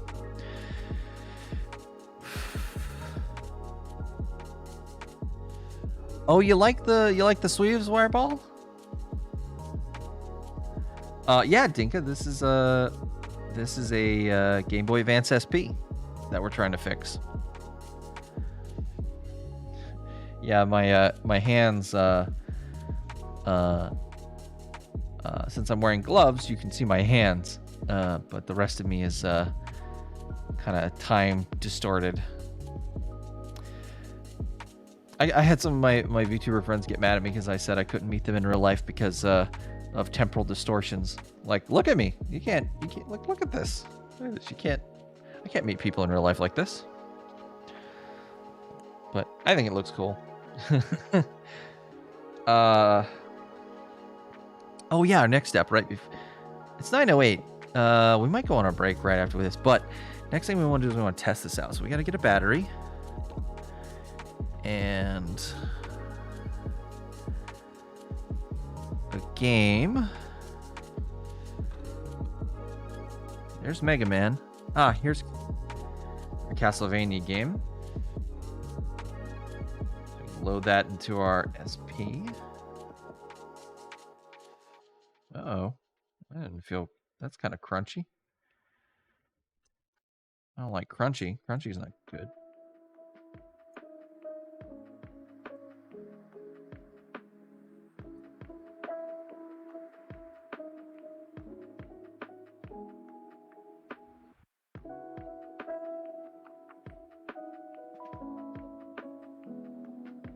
Like some dust in there or something?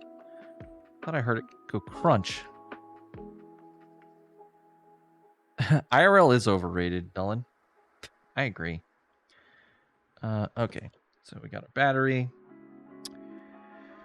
Let's see. I think this is off. This is on. So let's put it to off.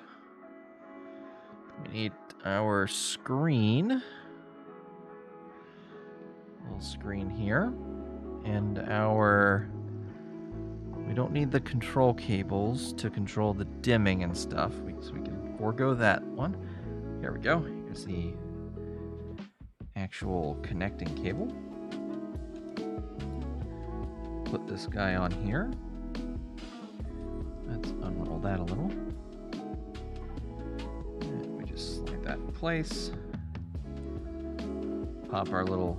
Oh yeah, I'm so glad we were able to salvage those. So if you weren't here for last stream, these two, this clip bar that holds the cable in place was broken on this board. And so I didn't want to take this board out to repair. Like, it was working pretty much, except for some of the buttons were, the shoulder buttons were busted. And I didn't want to pull it out because the cable was kind of glued in place, essentially, because the clips broke. And we were able to salvage from one of our broken boards the clip here. So you can see we took that clip off. It's no longer there because we're now using it on this board here. So let's finish up. Need to put this guy. What direction does it go?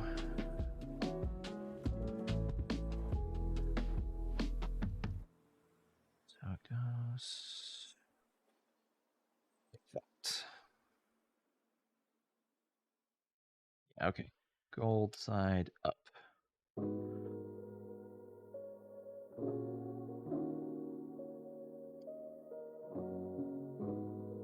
Or does it?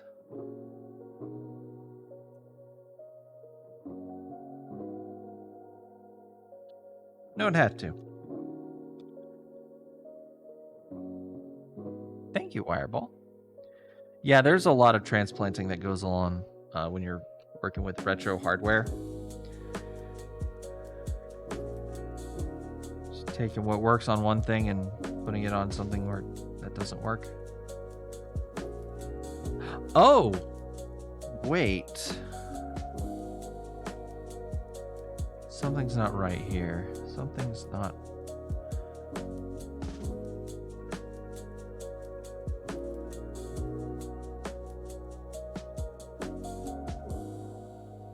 Yeah, I know what's wrong. Yeah, so, who are these guys?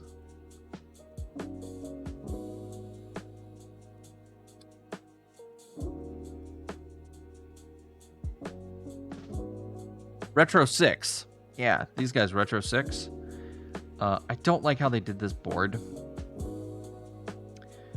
Because the connector's not here. Connector's here. I forgot. When it's in the Game Boy, the cable's like this, and then like this weird thing. Like a weird hoop. Kind of makes. So... that means this goes in like that. Which makes way more sense, because I was looking at it, I was like, gold side up doesn't make sense. Usually these connectors are gold side down. Yeah, there we go. Yep, like that. Okay. I'm gonna unroll it. It's rolled like that, by the way, for strain relief when it's going through the hinges. Game Boy. So let's go ahead and get our battery in place.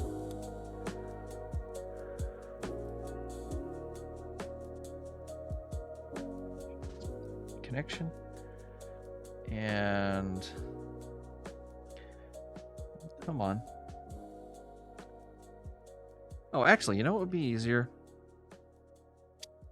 I'm being a little ditzy. Just use one of these cases here. Just put our Game Boy into it. And this will give us even little buttons to use. So.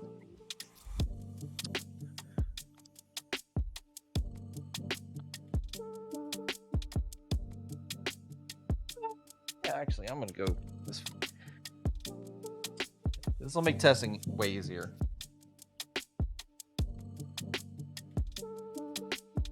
spend a little extra time now to save a lot of time later.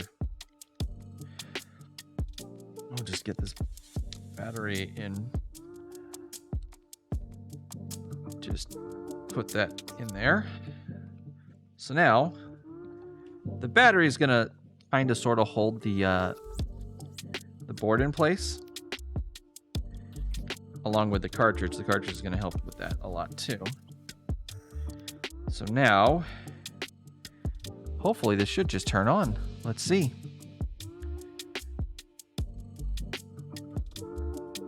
Amber light. Nothing on the screen. If I remember correctly, amber light is dead battery. So maybe we ran the battery, the charge on this battery out. So let's try it. I have 2 batteries here, so actually I have 3 batteries, but one's an original battery and 2 are replacement batteries. So let's try the other replacement battery.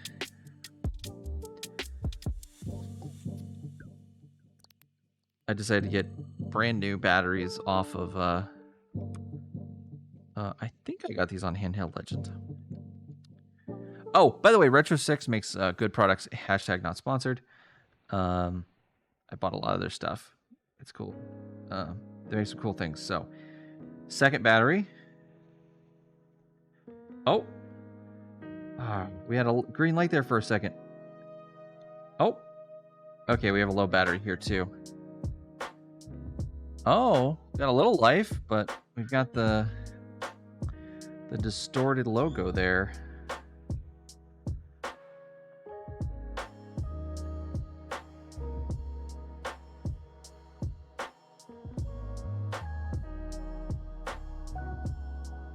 Yeah, the cartridge didn't go in very well. I wonder if there's something wrong with the cartridge slot, because I heard that kind of crunch.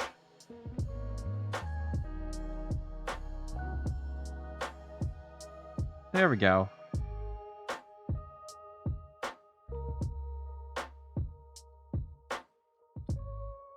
Look at that. Let's see, do we have any sound?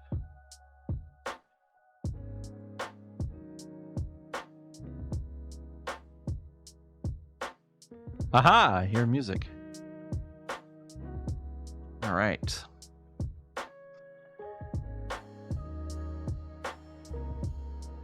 Get ourselves some buttons. Oh, start works.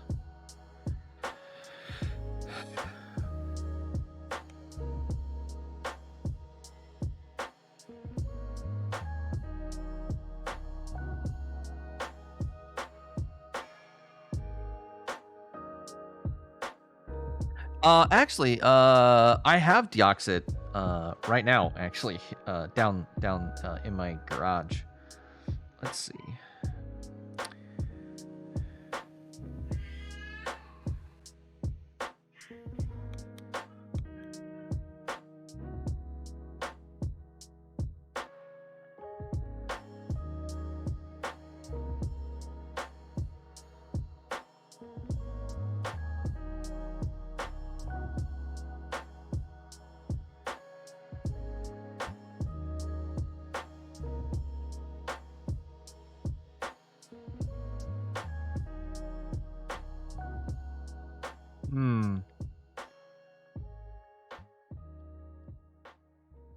That's not good. Looks like our buttons aren't working. Our left and right buttons aren't working.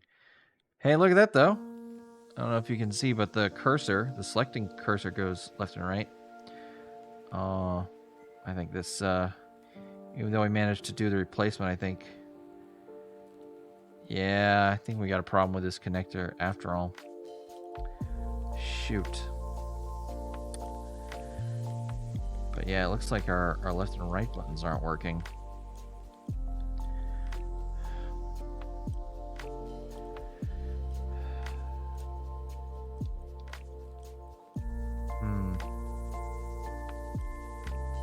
B.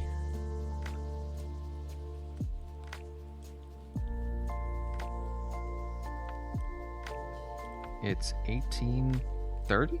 It's hard to read at this angle.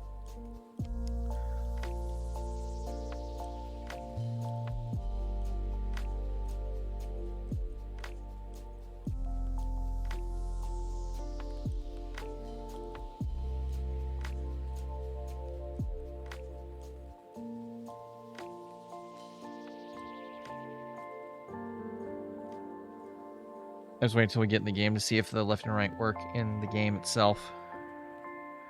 Oh my gosh. Alright, Camilla. That's fine.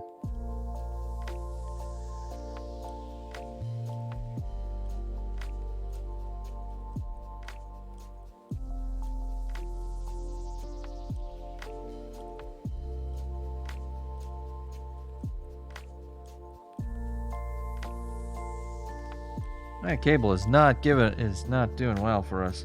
It's either the connector or the cable. The A button is just working like a champ.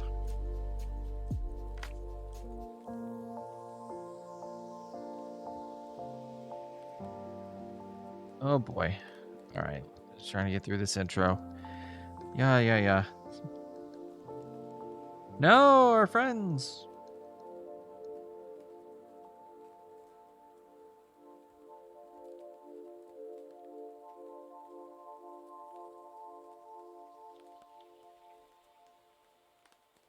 Alright, come on.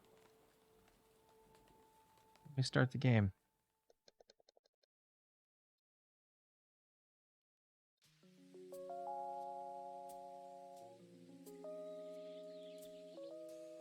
Oh, the B button is really bad. Oh. Yeah, all the directional buttons are pretty dead too. I wonder if it's because they need this guy. Let's see.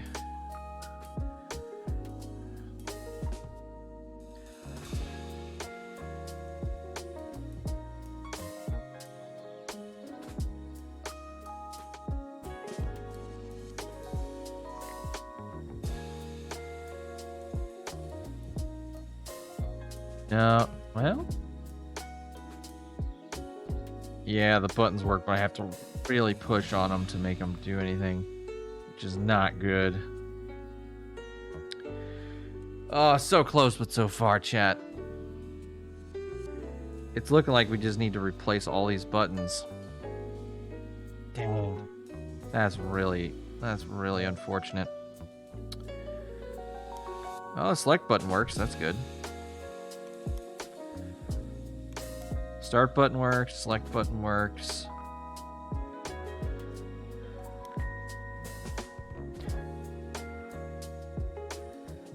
I wonder if it's... Yeah, that's such a disappointment. Oh, hey, Coobs. Welcome in. What kind of shell am I going to put it in? Well, I'm glad you asked.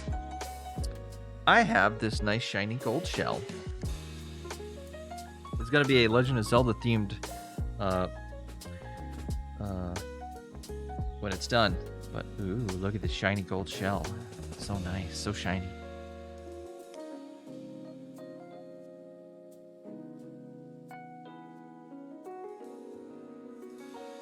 Now we just got it in a little clear shell. Darn it, I'm so sad that this isn't working out. Let's try this with a different...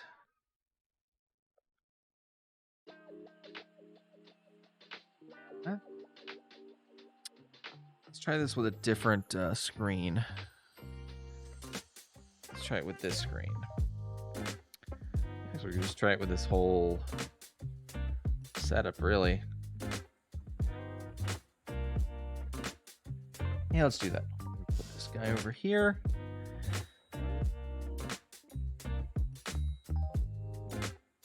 Let's see.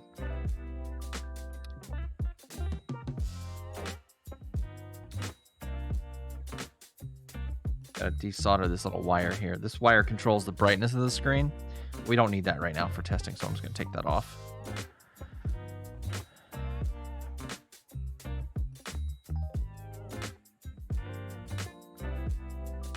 Yeah, the A button works, but yeah, the directional A works, right kind of works, and everything else is just bad. Select and start work, that's good. Those buttons are... I don't have many replacements for those, so that's good. quick.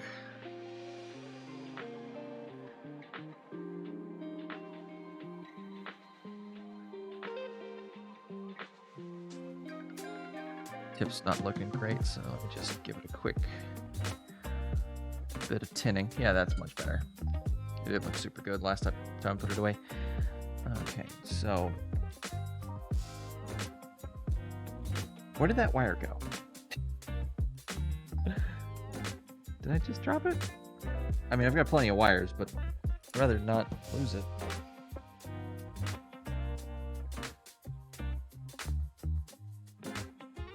Oh, there it is. I think that was the one. Either way, not a big deal. Let's put all the accoutrement in place.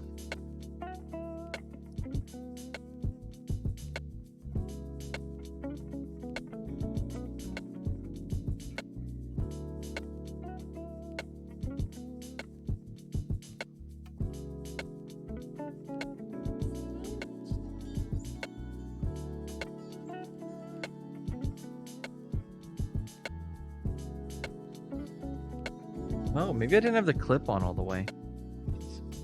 Oh, yeah, there's a little flick. Yeah, that might have been our problem. I don't think we had it in all the way. That might have been why the screen was flickering before. So what's up, Coobs? How you been? Welcome into the stream. Thanks for stopping by. Everyone should go follow Coobs if you hadn't already. Coobs has been so wonderful recently. Helping me organize things, help me run a Discord for VTubers to meet each other.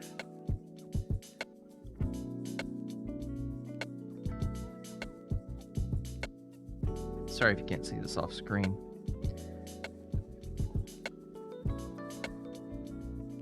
All right, got that on there. So let's, we gotta get buttons. That one.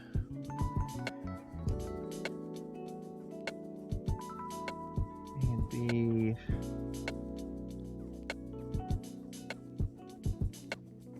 Start selects in there. Just in case it cares, I want to put the battery in there.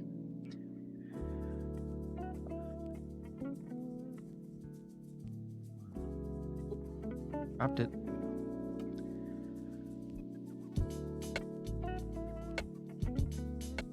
Wrong one. Or was it? No, that was the correct one. I just had it oriented wrong. Come on.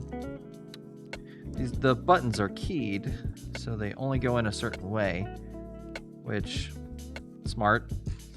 That was pretty well thought out, Nintendo. Make sure people are putting the A-B buttons not only in the correct place, but in the correct orientation. How awful would that be if you get your brand new Game Boy Advance SP and the A button's like upside down?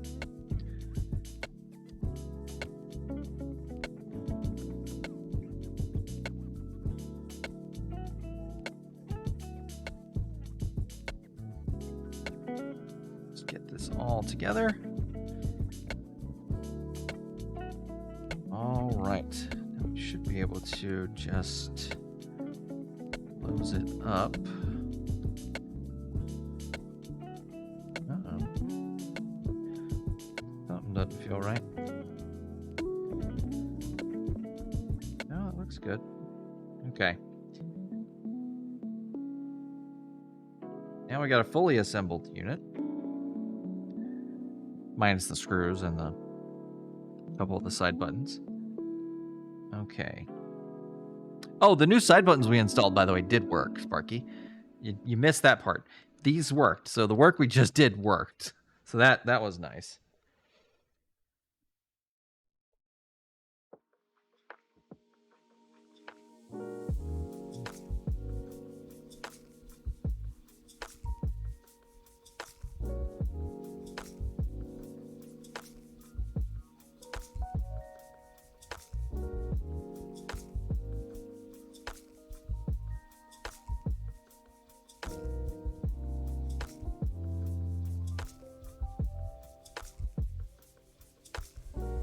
Nope. Yeah, same results. Oh, also we're getting some weird screen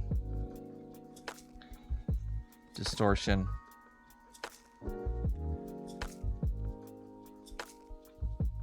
Yeah, if I press right here, it... Yeah, there's something wrong with this connector. Oh, that's so sad. I'm super sad. Eh.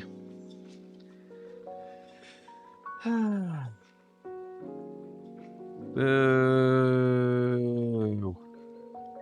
Boo. Boo hiss boo.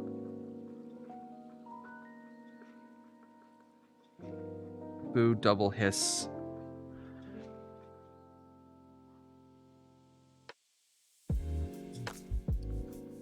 I wonder if it's because we transplanted that oh, whoops, came flying out of there. I wonder if this isn't, maybe the models are slightly different. Maybe this one's just not quite as not on there as good.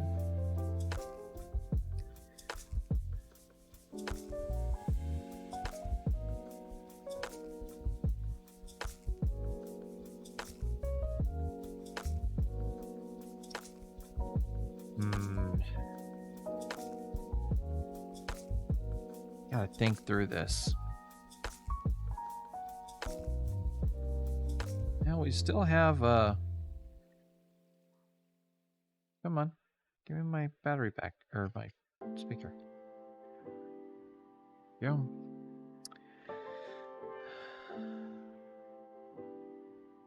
Put that right to the side. So I didn't throw the old one away, I don't think. I put them in up here somewhere.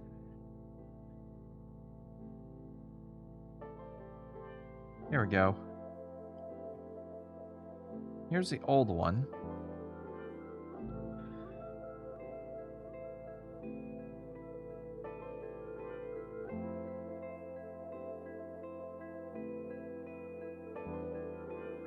Trying to see if one's thicker than the other.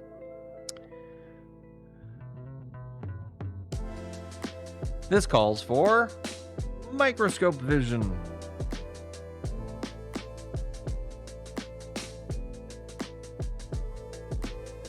Microscope time.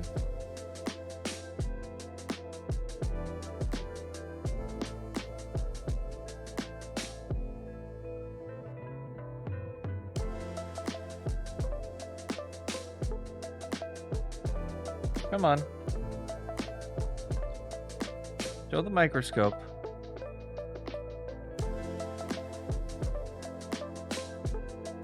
There we go. I'll just hold these side by side. Let me make sure I orient them so they're the same ways.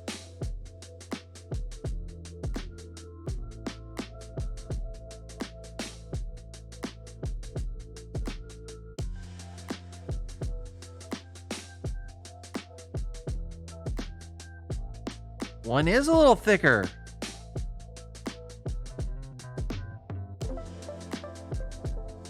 Well, I'll be.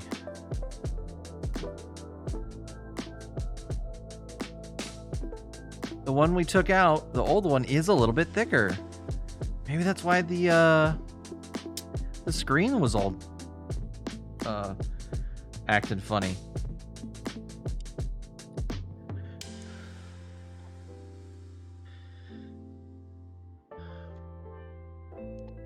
Well then, I wonder. I know the buttons are broken. We're gonna have to replace those buttons, but I'm curious if, just for funsies, need some very thin pliers, or sorry, tweezers.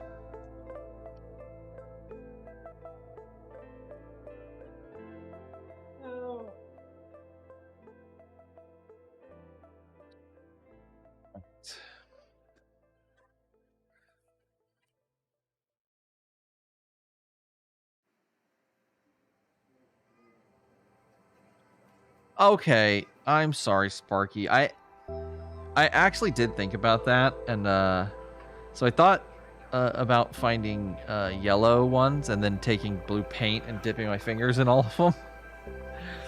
If I get a pair of gloves that I'll reuse over and over, because these are just disposables, I will absolutely 110% do that. Thank you for calling me out on that. I'm glad I'm not the only one who thought of it, too.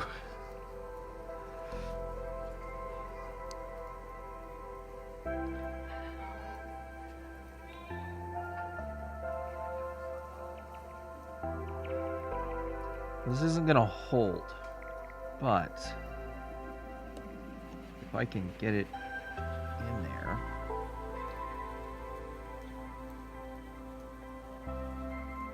Put it upside down.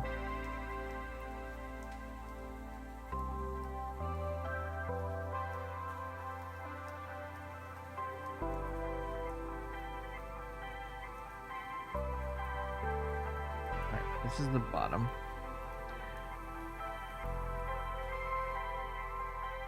So I'm just very curious if this is going to work at all. Like if I put this in here and it solves that problem with the connector not making a good connection.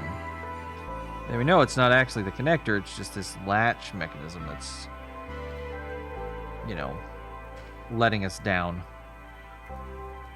Which, honestly, that's an easier problem to solve. I can just get a thin piece of something to stick, like a piece of Captain tape. Actually, what am I doing? That's actually an amazing idea. Hold on. Instead of trying to slam this broken piece of thing in there, put these back on here.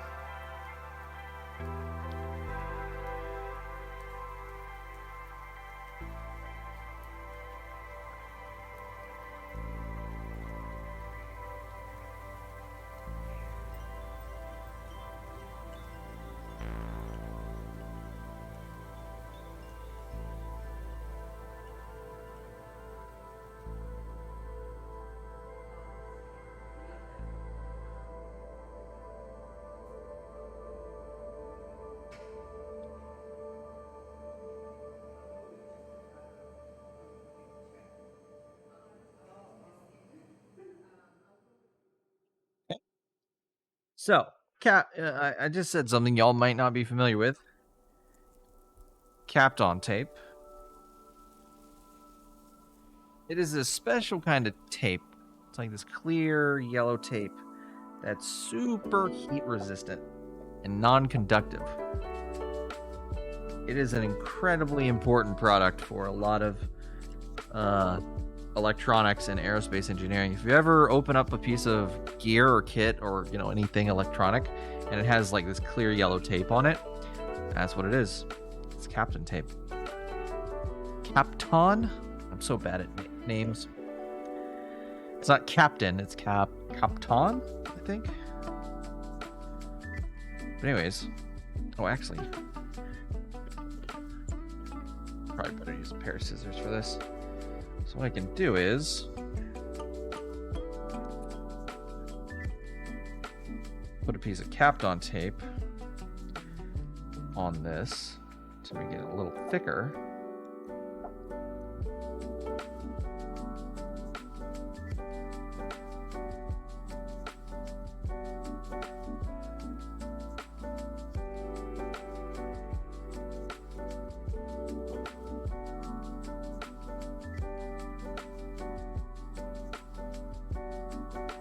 We'll cut off the excess.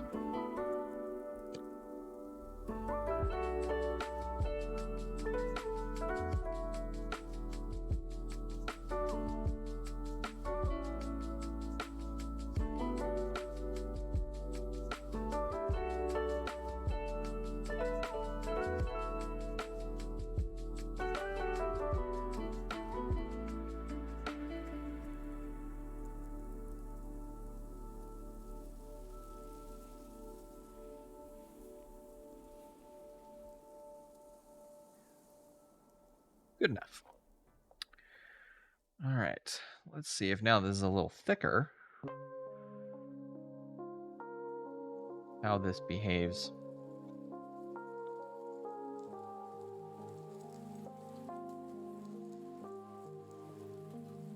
That one extra little bit really makes all the difference in the world in some of these cases. Oh yeah, that seat's in there so loose. I might need a second piece.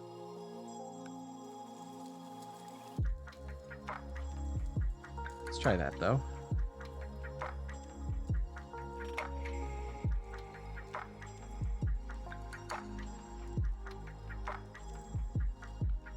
Oh, now we don't get anything on the screen. Oh, nope, there it goes.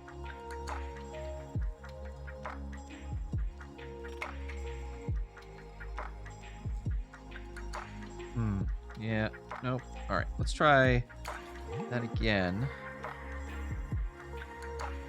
But let's put 2 pieces on there. On top of the one we've already added.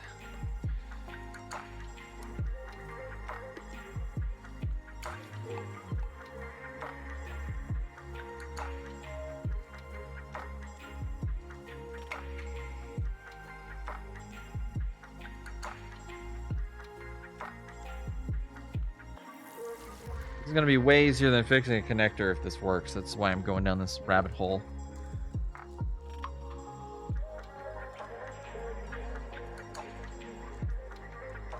Completely replacing the connector is going to be so hard.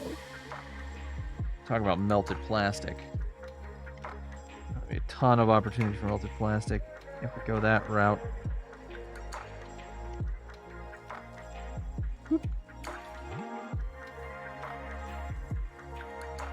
Now, this isn't a permanent solution, and I would not dare give this to someone or sell it to someone in this condition. But this is for my personal use. Well, I might give it to somebody, but I'd warn them, like, hey, the cable on the screen's a little janky. If it ever acts up, you know, let me know. I'll fix it for you. I'm so nervous. I don't want to accidentally cut the ribbon cable.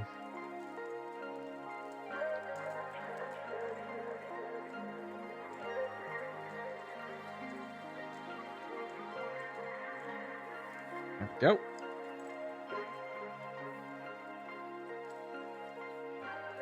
Let us try it now.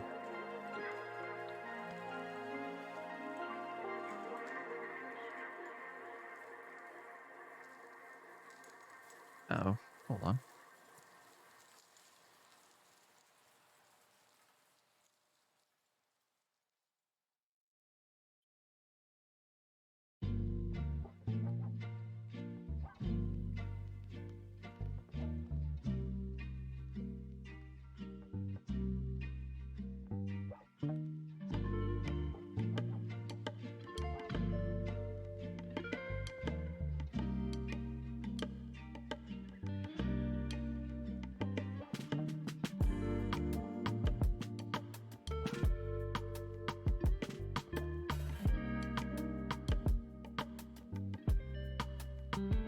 Sorry.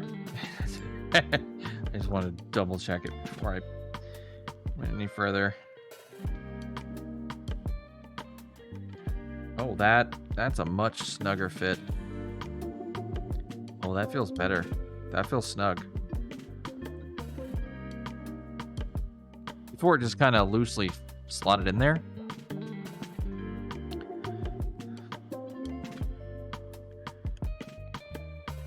Oh.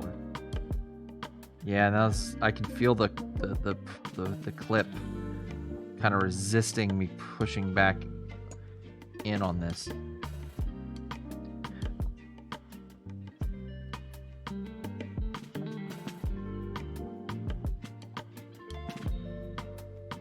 Oh! That fixed it. Look at that nice black screen. It's not all faded out like it was before. Oh, whew.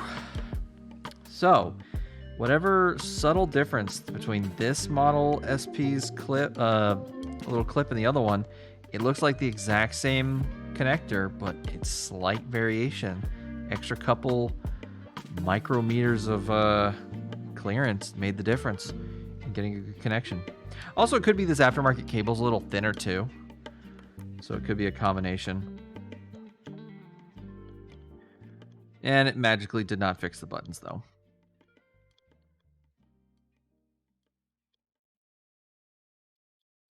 Yeah, buttons are still busted, which that's really sad. Let's see how well it loads regular Game Boy games. That was one of the other problems we were having, is reliably loading regular Game Boy games.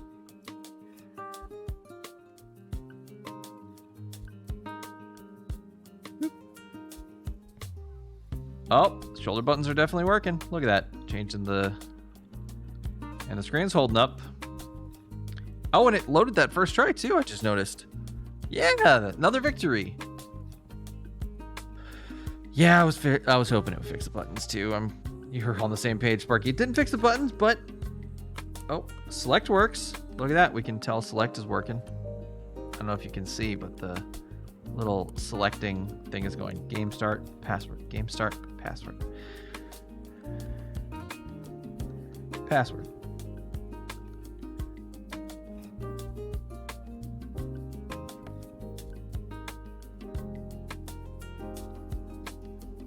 Yeah, up and down, left and right are still broken, even with a regular Game Boy game. So yeah, it's definitely got to replace these. I mean, really, honestly, everything but the A button we have to replace. Which, that's got to be somewhat difficult, but there is hope, chat. There is hope. Oops. Can't lose my cap to my camera.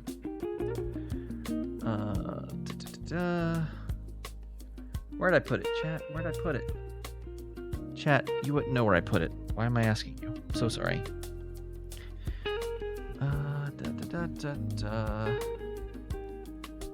I'm really loving this music. I'm so happy I found this and that it's being provided for free by the Chill Hop music people.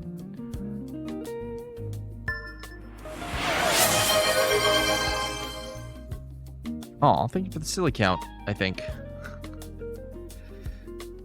We got a whole roll of buttons.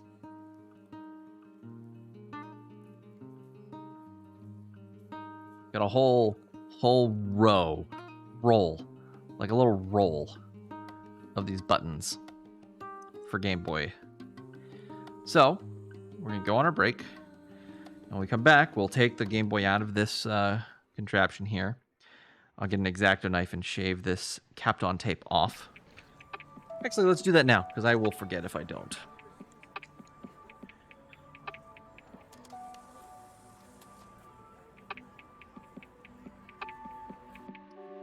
So, let me go ahead and take care of this. Gently. Alright, so, we have had some progress, though. So, do not despair, chat. We fixed the shoulder buttons. The shoulder buttons are working like a charm. Start and select work. A works. Cartridges load first try. Huge win over where we were, when I first started this project with you guys last Saturday. So, I'm happy with where we are.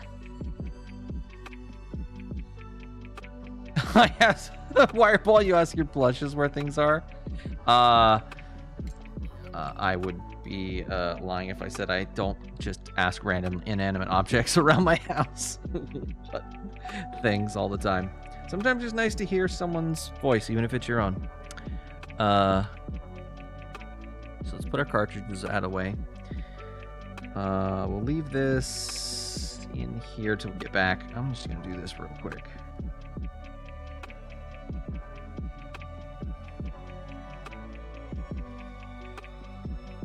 Gonna delicately shave this excess tape off.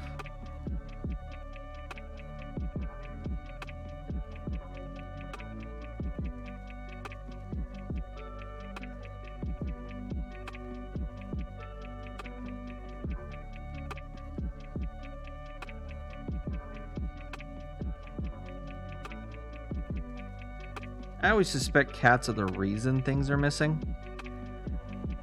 So I I would think to ask them, but I don't think they would give you they would tell the truth. Maybe we just know different cats.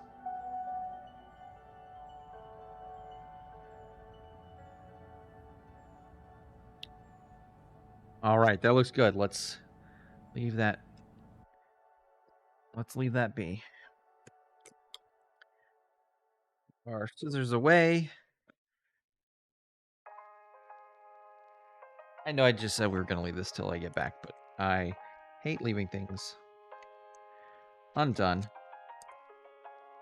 So, well, I leave things undone all the time, but I want to leave them in a state where I'm ready to start working on them as soon as I get back to them. All right, so when we get back, we're going to take some of these buttons. We're going to try to get these buttons off, which, oh boy.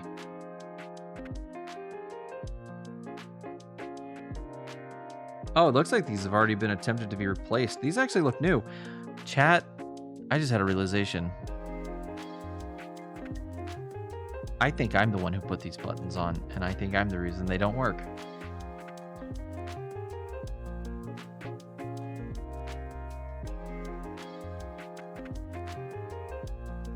Well, that's not great. Yeah, well, we'll dive into that when we get back. We'll try because I noticed, and this is definitely not going to come up on the camera. I'll try. So there's this one, the down button.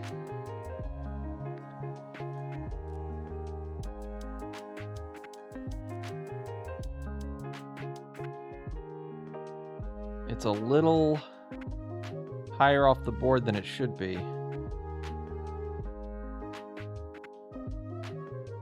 And I think I'm the one who did it.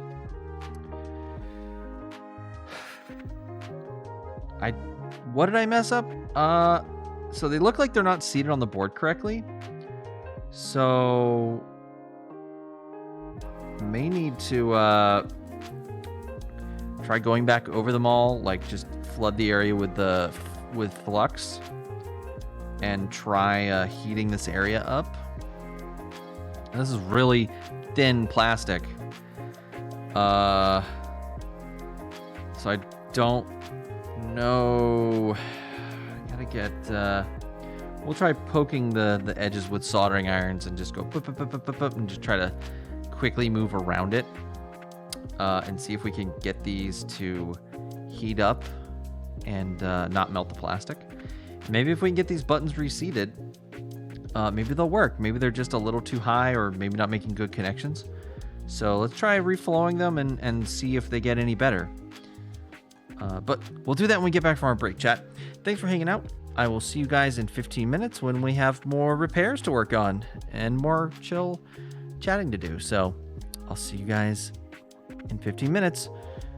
Be sure to grab a snack, use the bathroom, hug a loved one, text a friend, check your Discord messages, cuddle a pet, all that fun stuff. And I'll see you in 15 minutes. Bye now.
Hey chat, welcome back. Hope everyone had a wonderful little break. Got themselves a tasty snack. Had some fun fighting each other in the little intro fighter screen. What'd y'all have for a snack? I had some roasted cashews.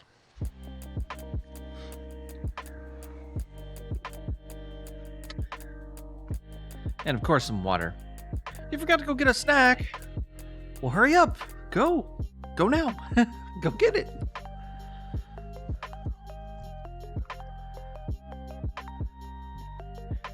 Aw, cute. All right. Well, that's a good excuse not to get a snack.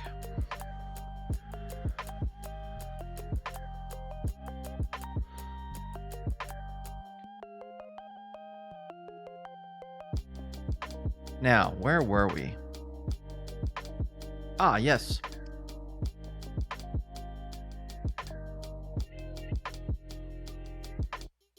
Oh my gosh, you know what I just realized? We don't take our break at 9:30, we take our break at 9. Oh no, I totally ran us late. Yeah, stay hydrated. Excellent. So, we don't get a lot of time to work on this. Let's see, let's get right at it. Let's put some flux down on this guy here. Like a lot. That's a lot of flux.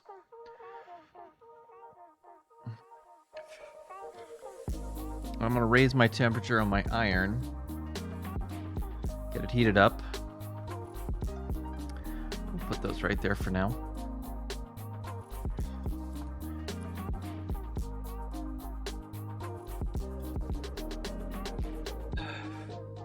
And I'm going to drop this to 550 from 650. And we're just going to go and we're just going to reheat each of these little spots. See if we can go fast enough to...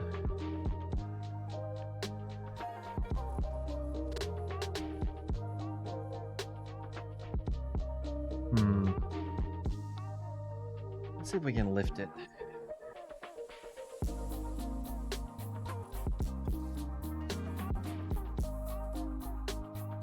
You know what?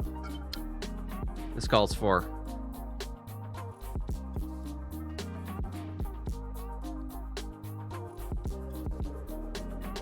helping hands.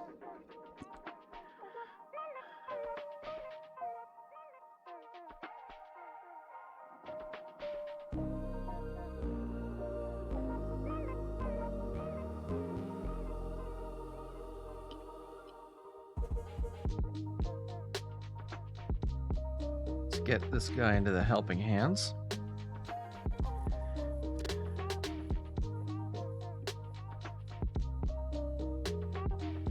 And get our helping hands on camera. There we go.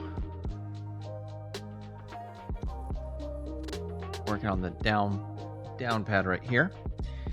So what I want to do is I want to see if I can get it off.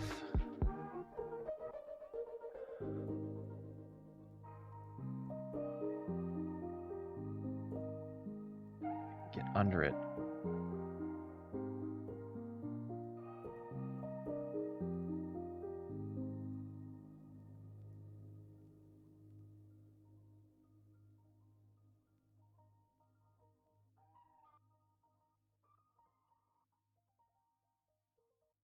Shoot.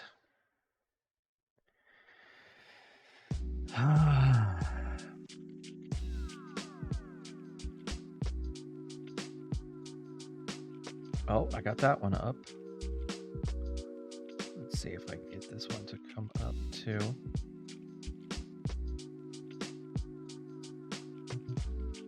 Okay, good. That's up.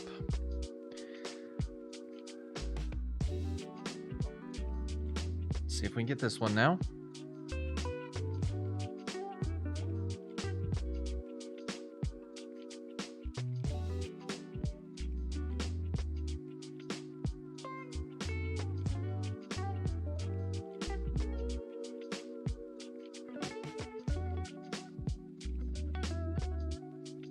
All right, that's 3. Come on.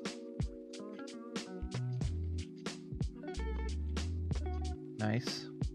Uh-oh. Something's stuck. That's not good. So that's free. That's free.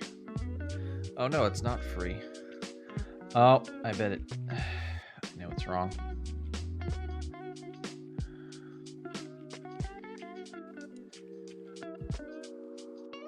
Yeah, I just heard something snap. I think the button broke.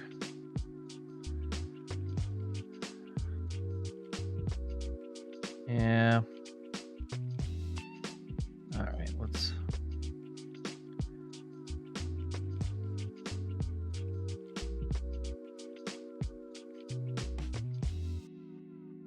All right. Dead button. That guy away.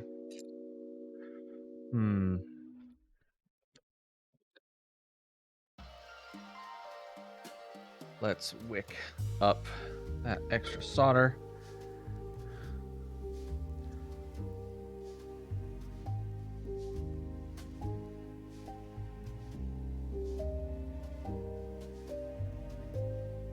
Make it flat again.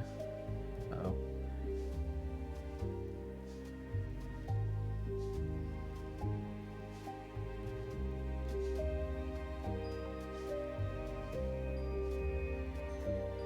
Okay.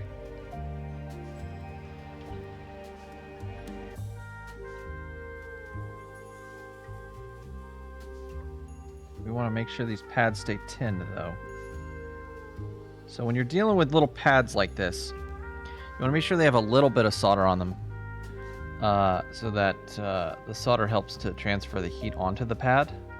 But you don't want too much, because then it's going to make it so you can't lay the part down.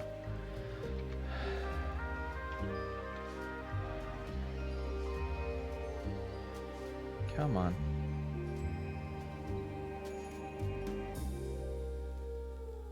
There we go. Okay.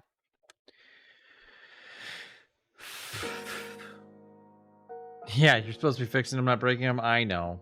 I know. All right, let's tin our soldering iron here.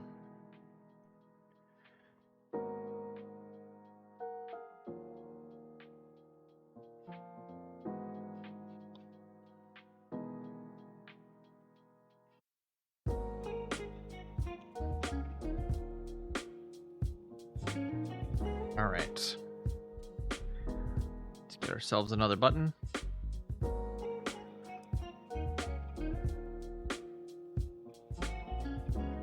From the roll. Oh, when did I get this roll? I must have never used it, because it's on there good.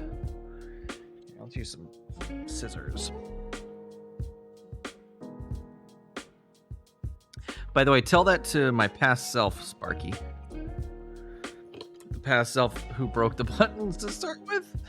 All right, I'm just gonna get one of these buttons off the roll here. Make a little hole. So what's cool about these rolls, by the way, these are for pick-apart machines. So these go in like a little feed, and the machine grabs them, puts them on things automatically as it feeds through. Isn't that neat?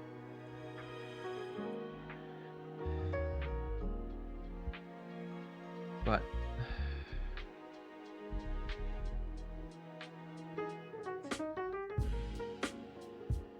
we don't have time. We don't have an automatic machine to do this, so I gotta do it by hand. Pull this guy out of here. Tweezers. All right, here's our new button. We should probably tin the underside.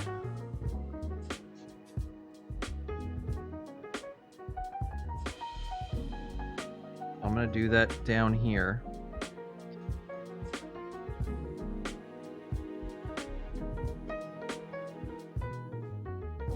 be all out of focus. Hold on. Maybe I'll just do this.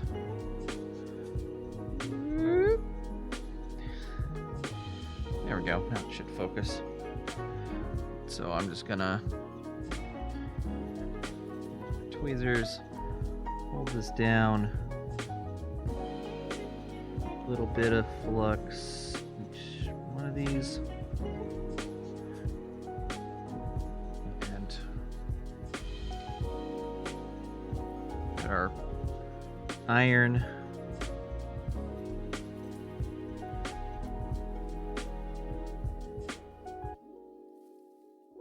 Get a little touch, just a little touch of solder on there. Okay.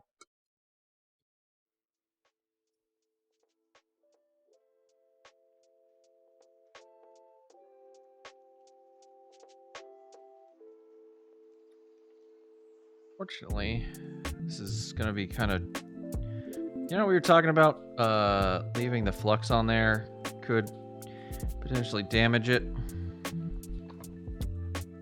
Well, unfortunately, I don't have much of a choice in this situation. Because there's not going to be any way to get back under these buttons once I put them in place.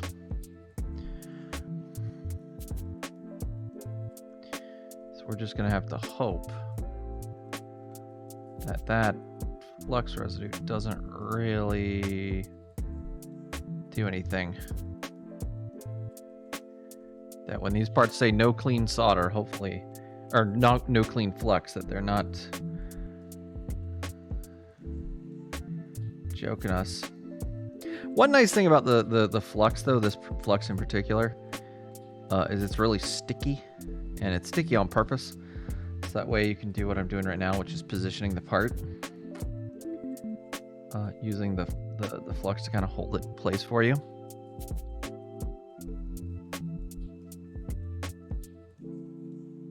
All right.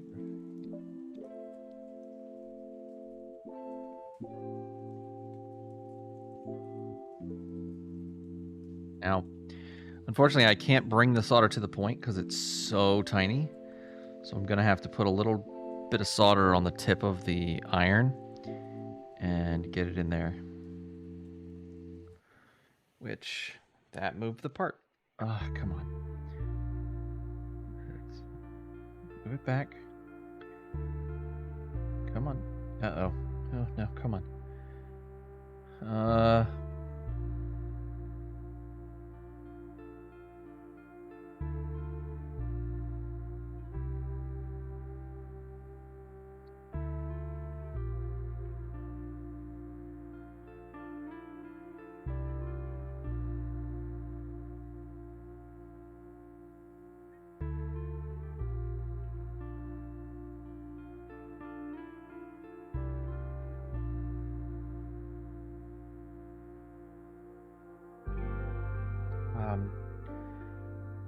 Just like the heat's just not getting there.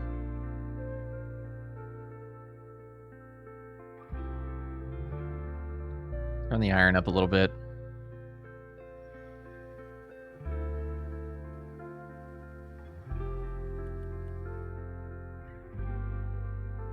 There we go.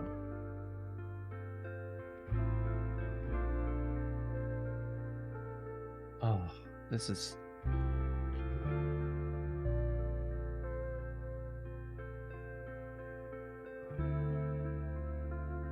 I feel like I'm just cooking this button, this poor button.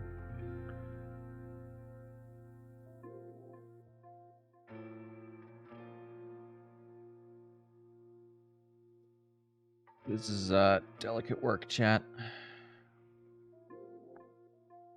I'm sure there's some soldering expert out there who watched this later and be like, oh my god, what is this guy doing? He's doing everything incorrectly. And that's very well maybe true. I never claimed to be an expert at this. Just someone who likes doing it for fun.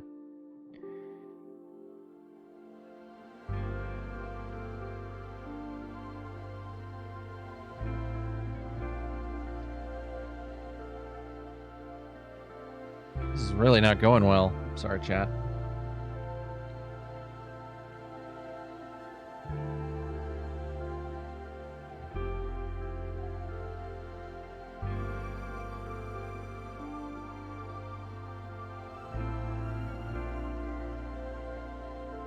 Let's try bringing a little solder here to it.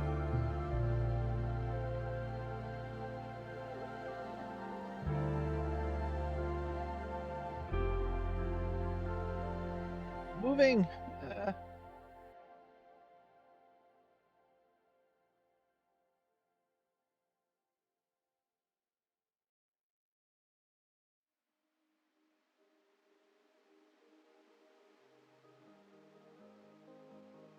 It's not even on there at all now. Ugh.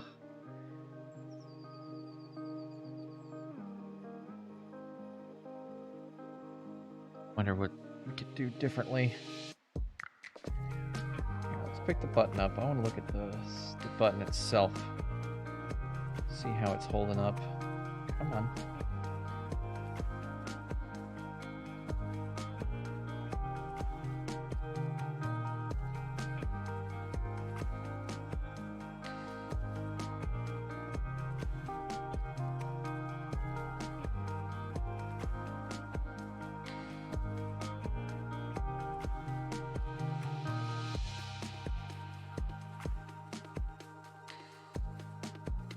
Maybe I didn't tin these very well. Maybe that's why it's not working. Let's try tinning these again.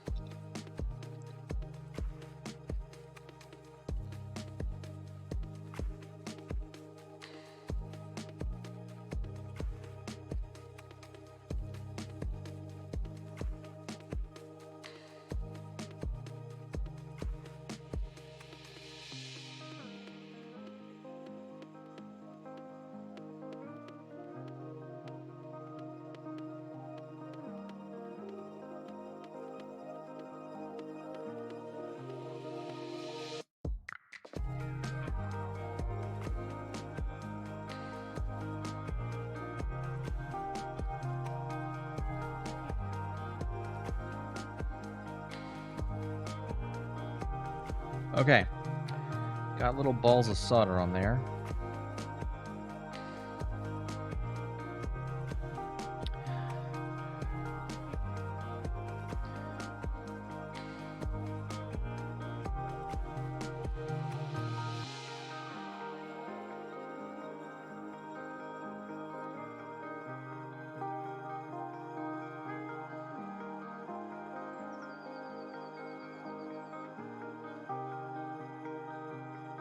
Using our finger to hold it in place. Finger is not working very well.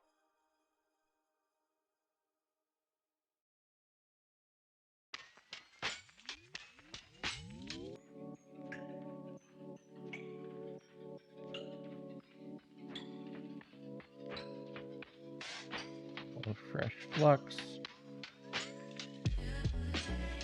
Just think, chat, we gotta do this multiple times.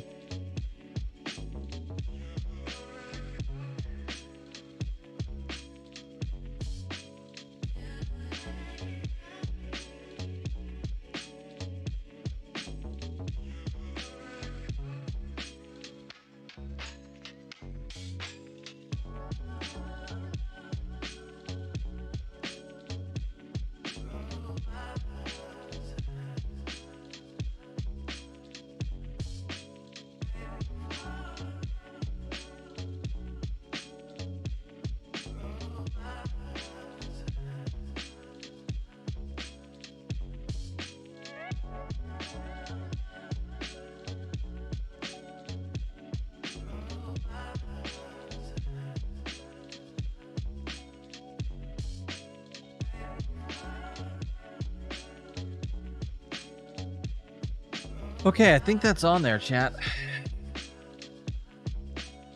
Let's tin our tip.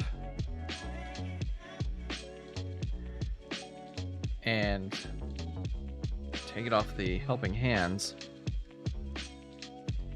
And connect it to our test setup.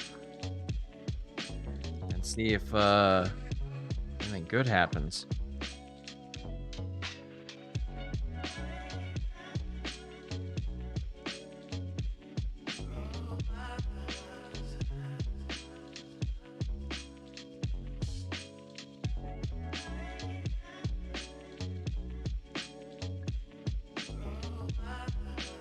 let's see. Let's use Mega Man.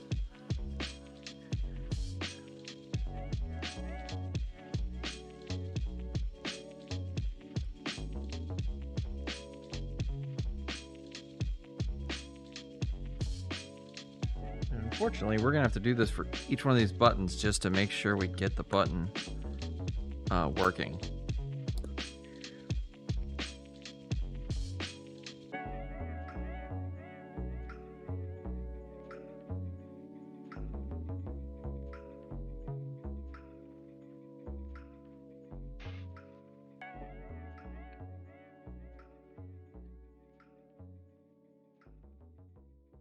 All right. Let's on.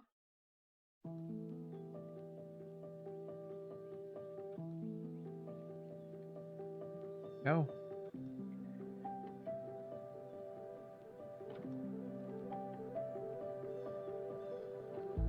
Hey!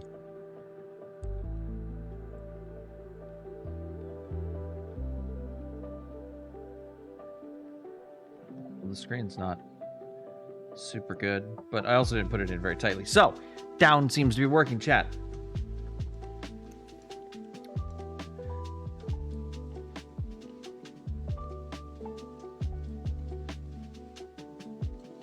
That's exciting. Down worked.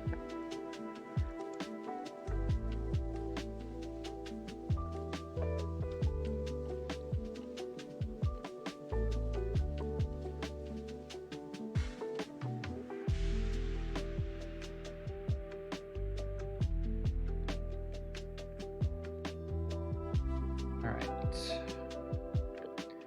Pull this out.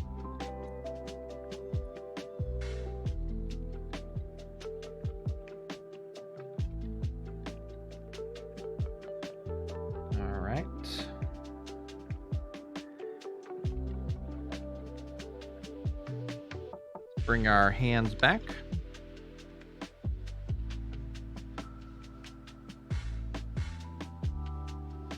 You know what?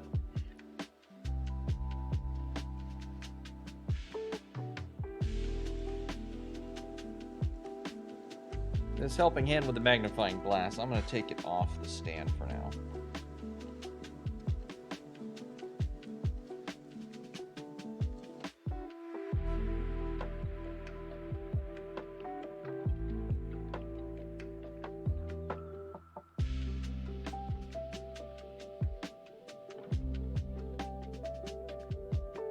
Unfortunately, it's just kind of in the way at the moment.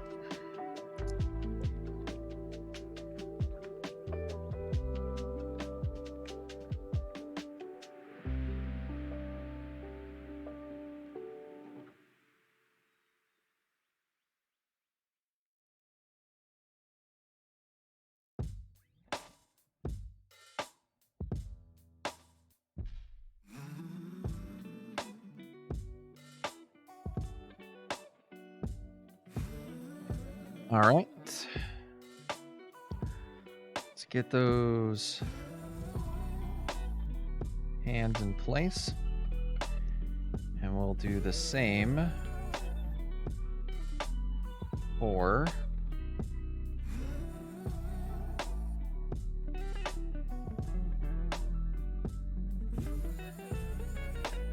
our left D-pad button. So the button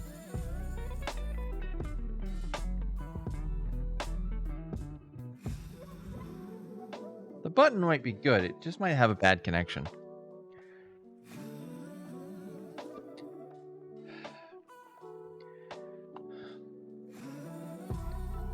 The button feels like it's good. I just may not have put it on there very well. Maybe this one we can just put some solder down on it and it'll jump back to life.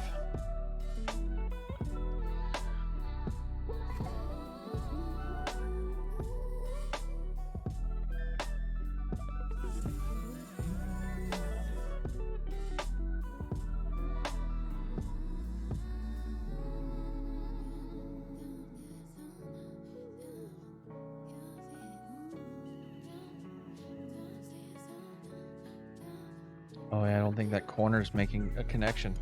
I don't think this corner's connected at all.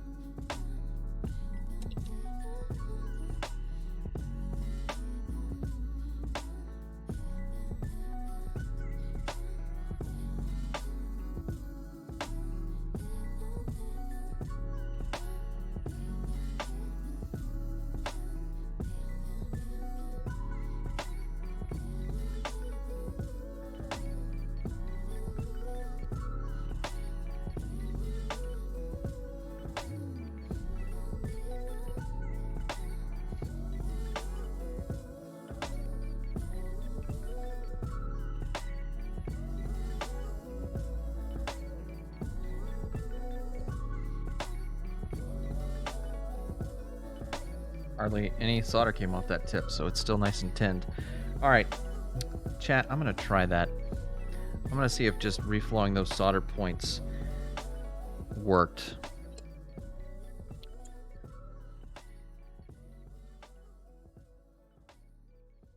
Let's give it a go.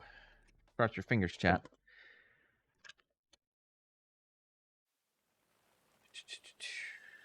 Get our Mega Man game in there. Get our battery in there. Oops, put that in upside down.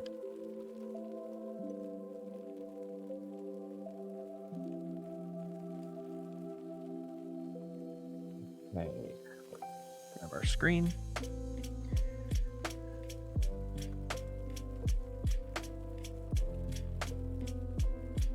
I'm just gonna lay it in there because we don't really care if it's in there real tight. We just, oh, let's, never mind. Let's actually clip the clips down. Make a good connection. There we go. All right. Let's go to password. Okay, that's still bad. We need to fix that. Let's see. Hey.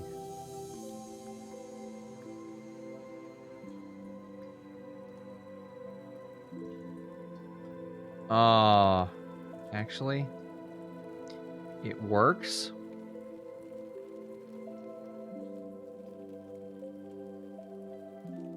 Excellent. But it's like very unhappy about the all that flux. It's actually sticking in the button. So I might have to actually just hit this with oxide, like we were talking about, deoxit, to get all that flux off there. Let it soak in.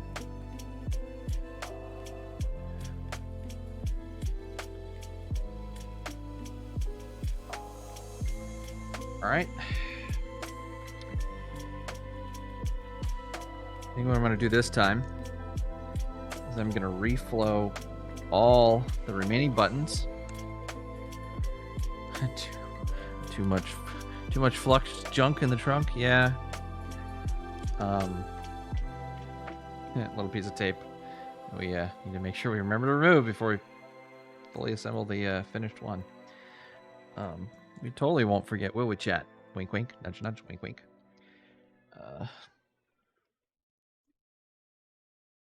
All right. My hands.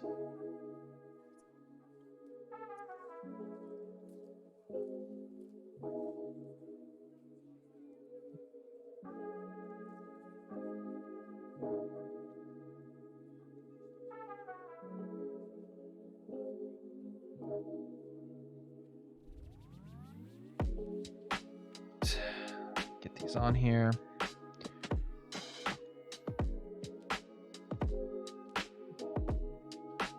My hands just don't want to be very helpful right now. All right.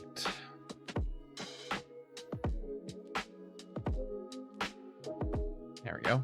Good stable platform. Get that in view of the camera so you guys can watch. So we're gonna do it like we did before. Just an absolute incredible amount of flux.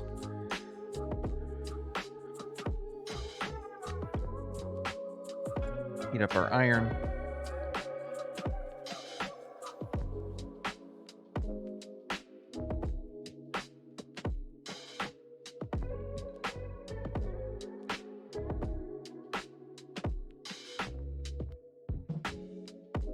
All right.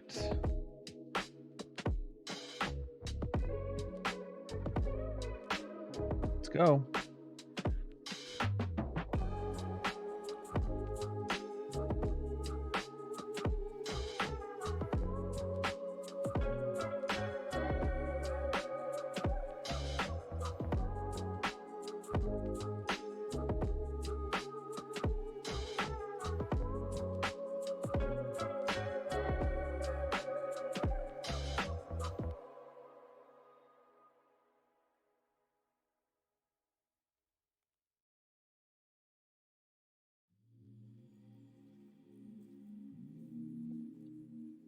All right.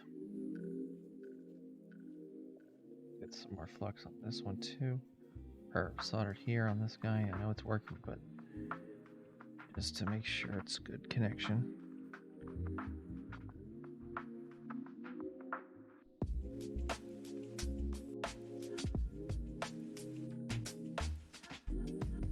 All right. Let's do the same with this B button.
Feel that like coming up off the pad.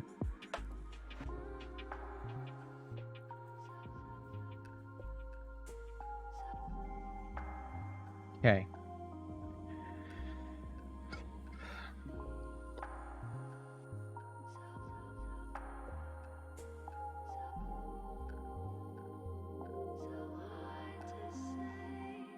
Let's just pour some isopropyl alcohol on there.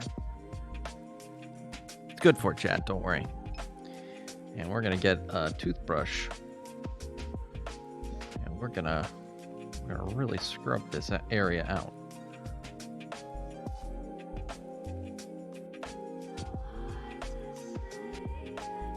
And I'm hoping that isopropyl alcohol gets under that button and helps clean out that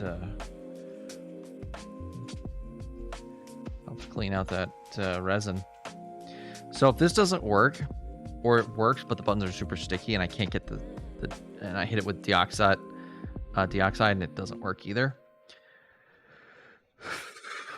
what we're gonna have to do is take these buttons off and replace them with new ones that are, and then we just I'll have to get some different resin, some like no stick resin or something that's like less sticky resin, or something. Take some of this. It's okay if you spill some on the mat. You can always grab it off the mat. All right, let's give that a second to dry. Let's re-tin our tip one last time before we set it aside for the night, because we gotta really wrap things up. We're 15 minutes over, but I want to see if this repaired things, because if it did, I can go ahead and start assembling this, and I can post pictures of the finished Game Boy on our Discord. So if you're not a member of the Discord yet, links down below in the About section, or you can click the pinned chat message.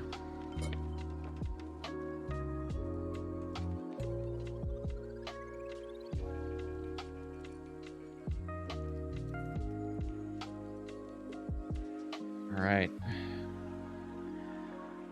Take it off the helping hands.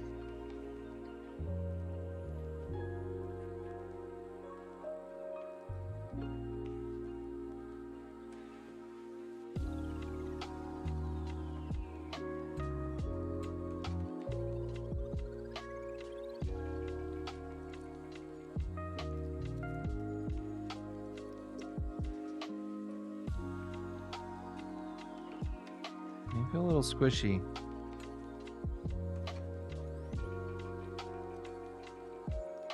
But let's see if they work. Uh-oh. Lost a button. Button down.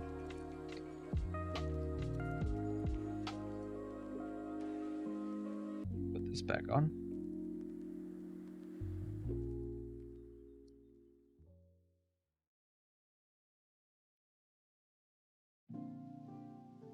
Yeah.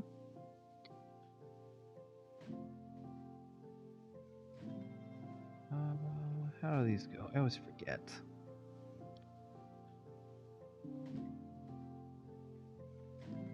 Oh, spring goes in first.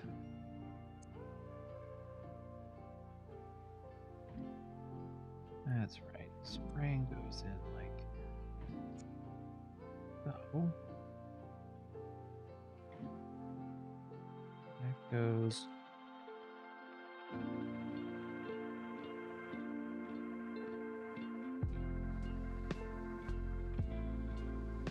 Or actually, no.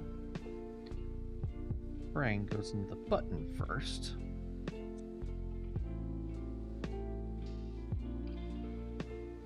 And rod goes through. I have to put the whole thing on here at once. There we go. And then we bend this little guy around. Oops, those tweezers are too big.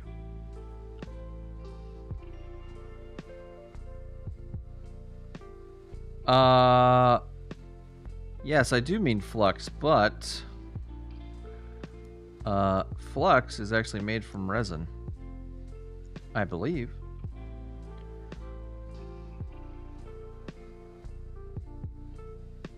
That's why it's so sticky.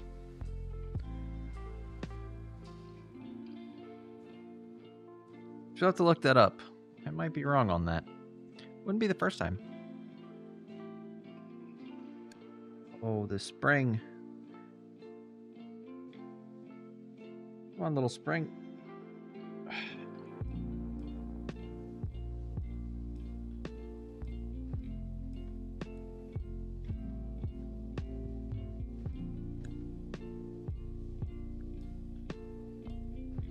There we go.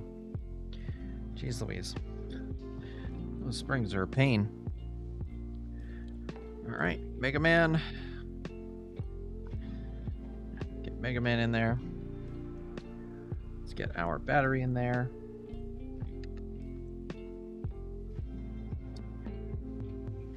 Our screwed down. I wish these just had a little door.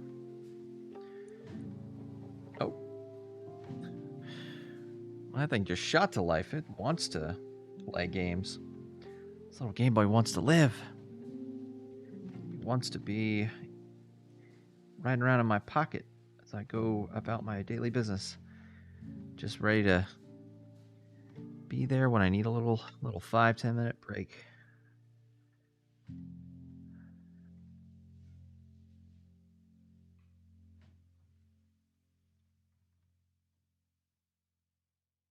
Whoop. Well, that didn't go in.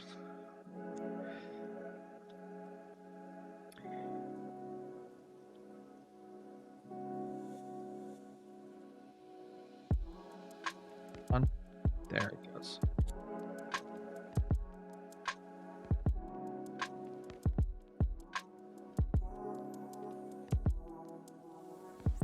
Let's try that again.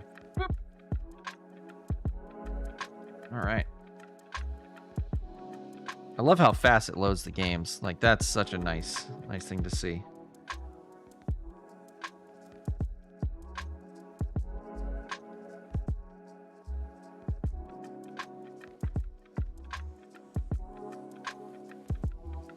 I broke the select button.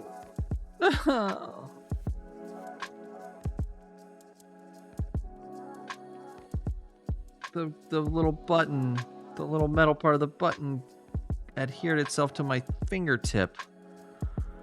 Oh no. Ugh. Are you kidding me? What rotten luck.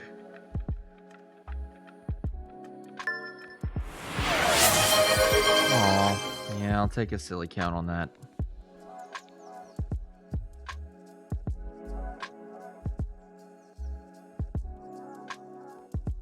There we go, capped on tape. Maybe that'll work. Let's use these guys. Oh, thanks for the head pats. All right.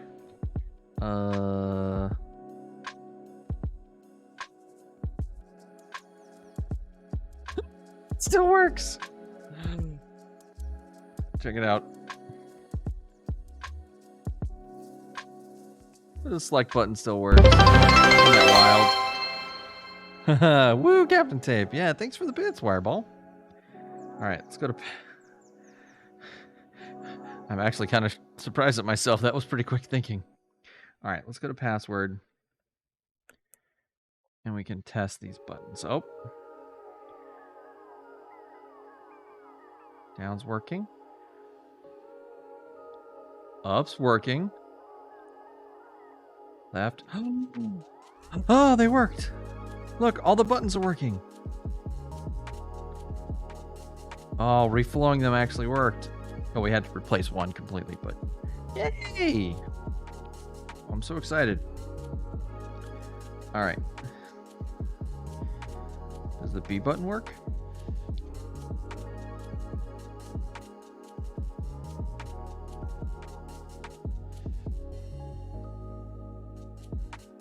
I think all the buttons are working. I think all the buttons work. Hold on. We gotta try one more game. I can't believe the game just worked. That's insane. Where's my Castlevania? Haha.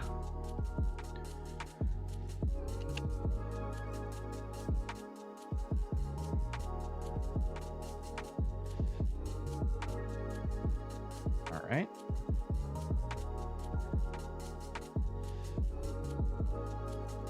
I just realized I should zoom out a little bit.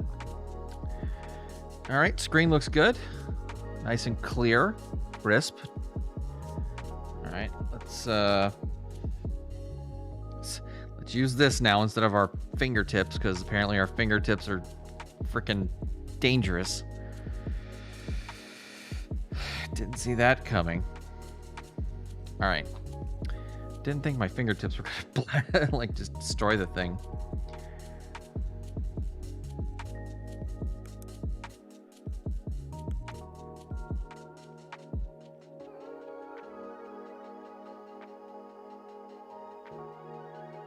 Oh. Oh. Oh. Oh. Oh. Oh.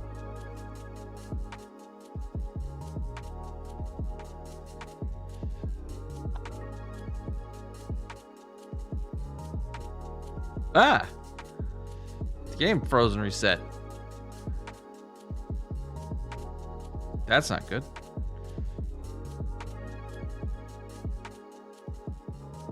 Now that could still be the cartridge.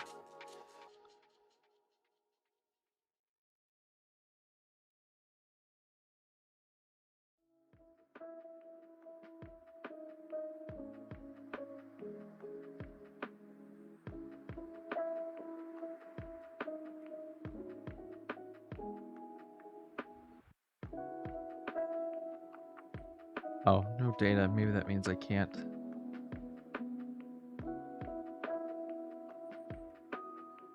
Oh, the battery died.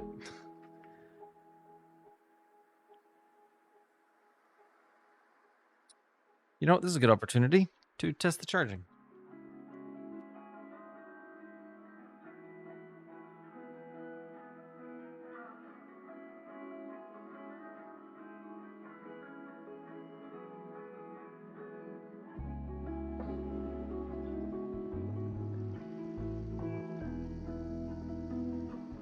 Just got this little USB-C cable here. Oh, that's a very short USB-C cable.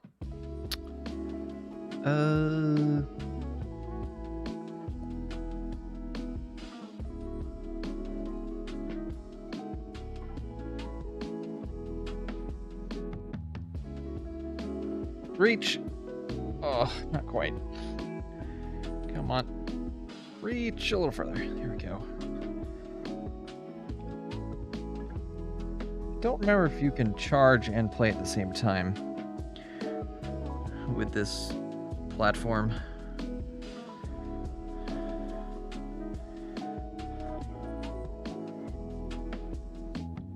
Oh, hey, charging works. Look at that nice bright blue light, chat. All right, so. Oh, no, don't use our fingers. Use our little button pad.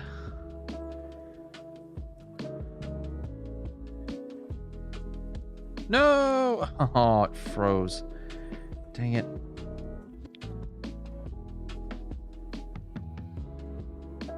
Still got some instabilities here. Might be that the battery's just so low. Or again, it could be this cartridge. I haven't cleaned or anything. I literally just got it and I haven't had a chance to play it because I didn't have a working Game Boy. Game Boy Advance SP.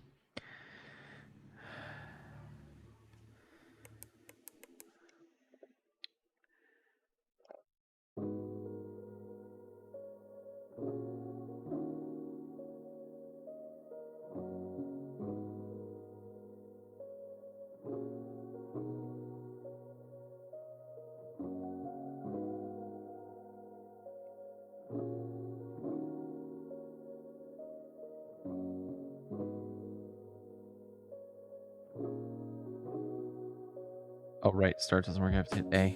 Boop. Shoot. Yeah, something's going on.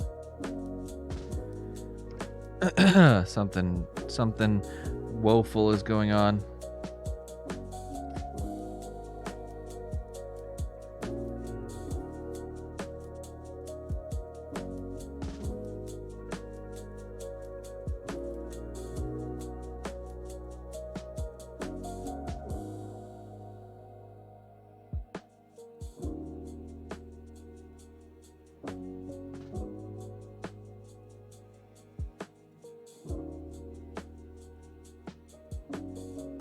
Just slots, or am I supposed to be able to write something in there?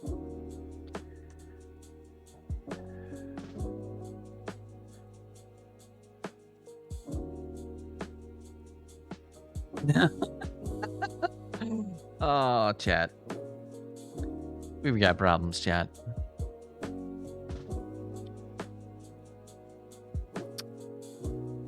I wonder where it could be. Because it was working fine with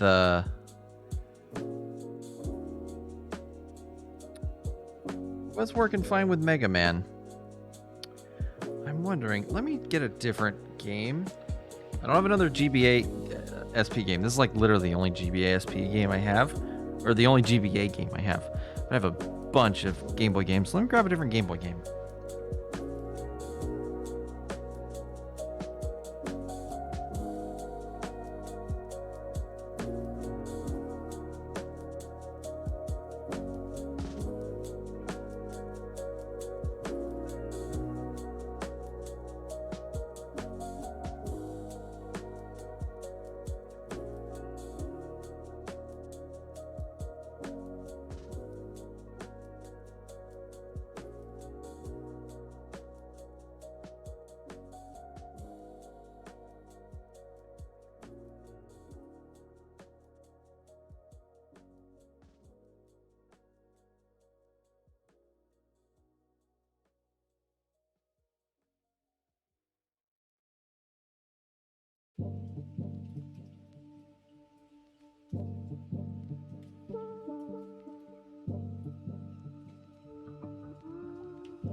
I grabbed Super Mario Land 2 and realized, oh wait, I should probably grab the game that started this whole mess in the first place. And use that for the test. I love that this is charging through USB-C. That's amazing. I love that that works, that mod that I installed before is holding up and doing well. Uh-oh. What happened to the screen?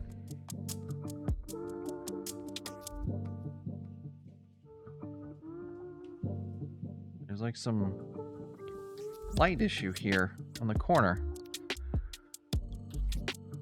Huh. What does it do with this connector at all? Or if maybe the angle I'm looking at it? Oh well.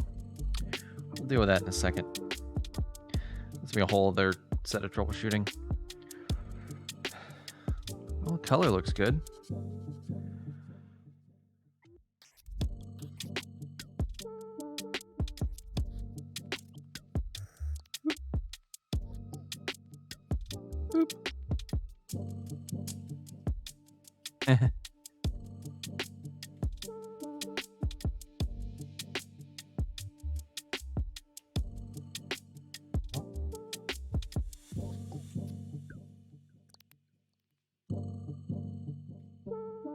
Ow!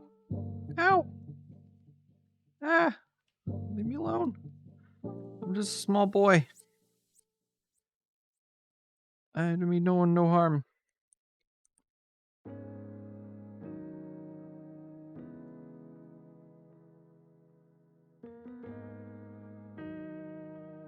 Chat, all the buttons are working and it's stable. I think there's something wrong with that Castlevania cartridge, so I'm gonna have to fix the Castlevania cartridge. But the SP works! We did it! We did it, chat! We did it, chat.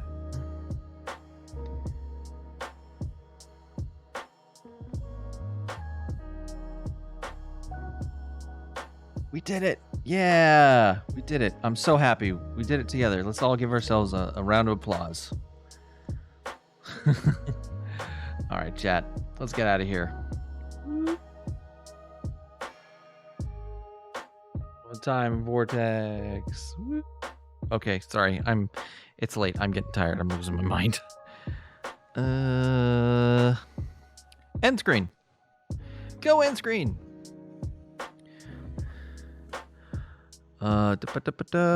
Let's get our end credits rolling here, everybody. We went 30 minutes over, but we got the SP working, so I think it's worth it. Well, thanks everyone for coming. I really appreciate everyone stopping by to chat and hang out.